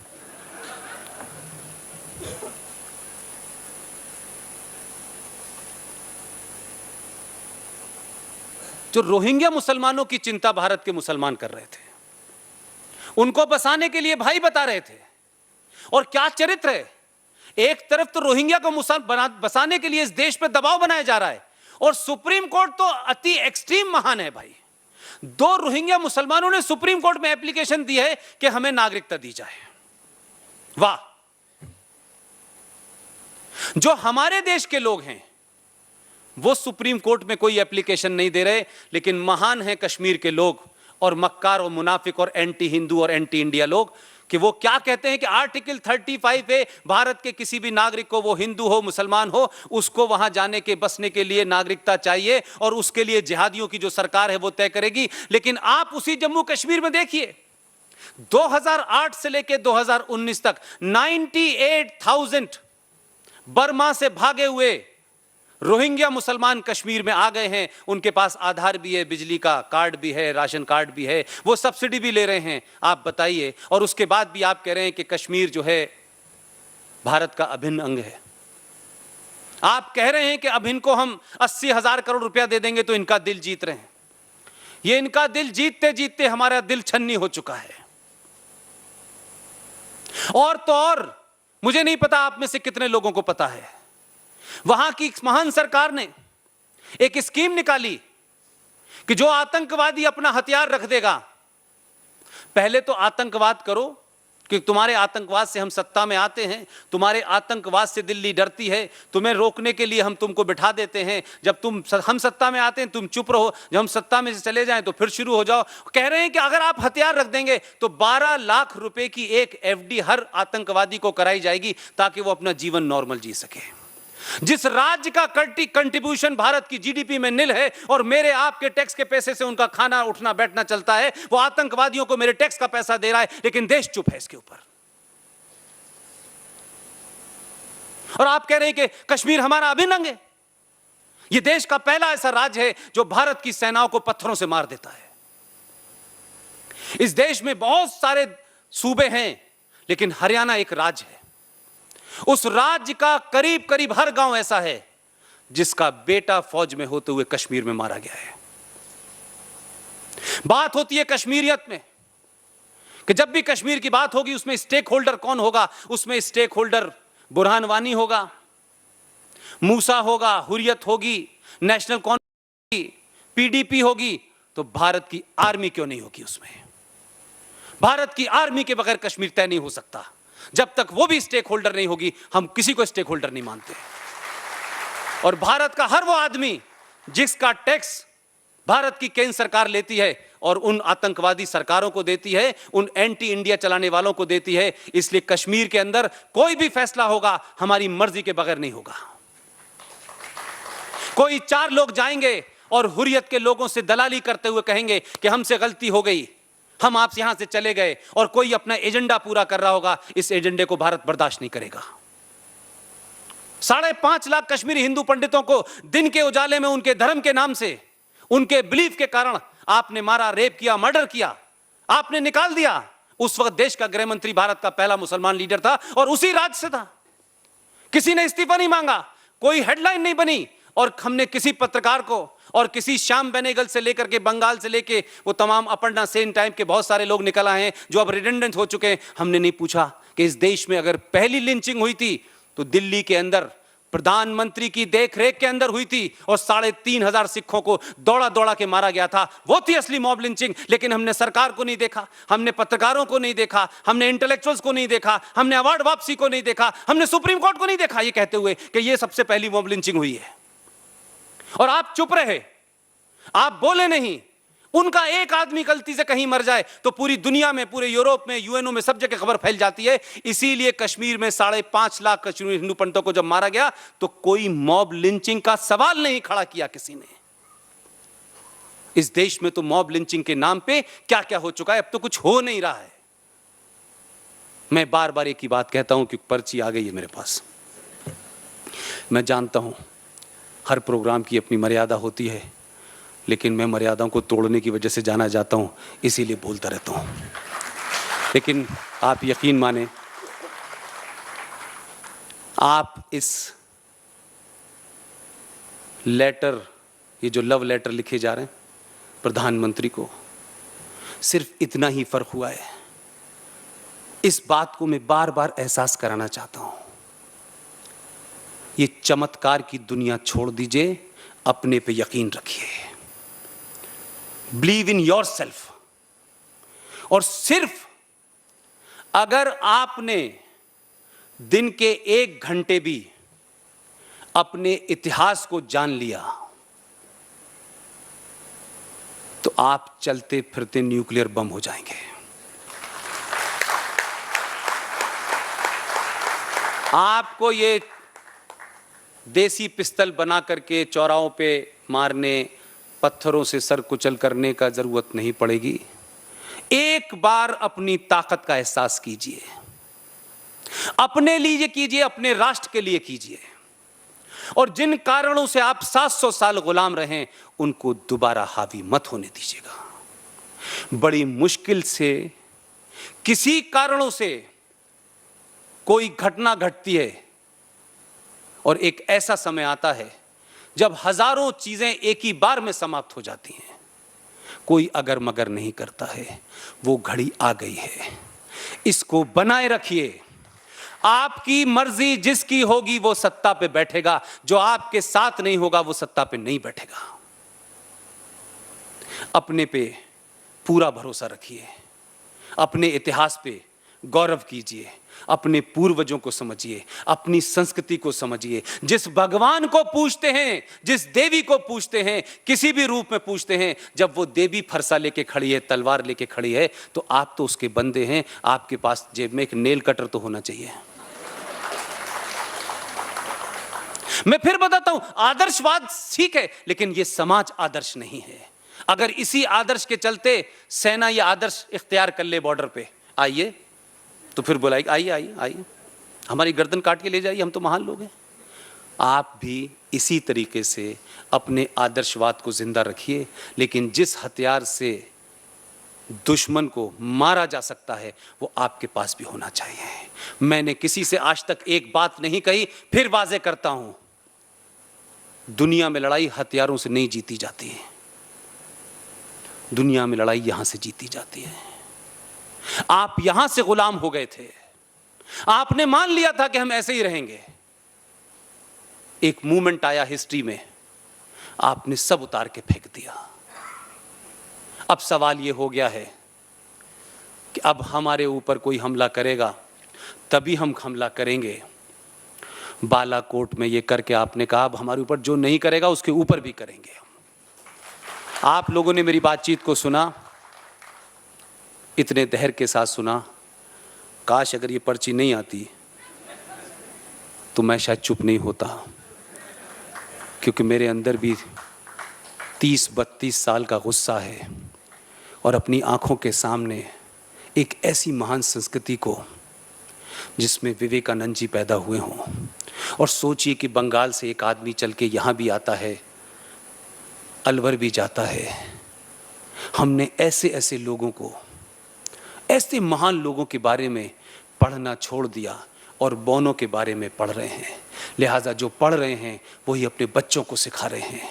आज यहाँ जो भी युवा बैठा हो, और तमाम बुजुर्गों से मेरी आखिरी रिक्वेस्ट है, मैं बात खत्म कर देता हूँ।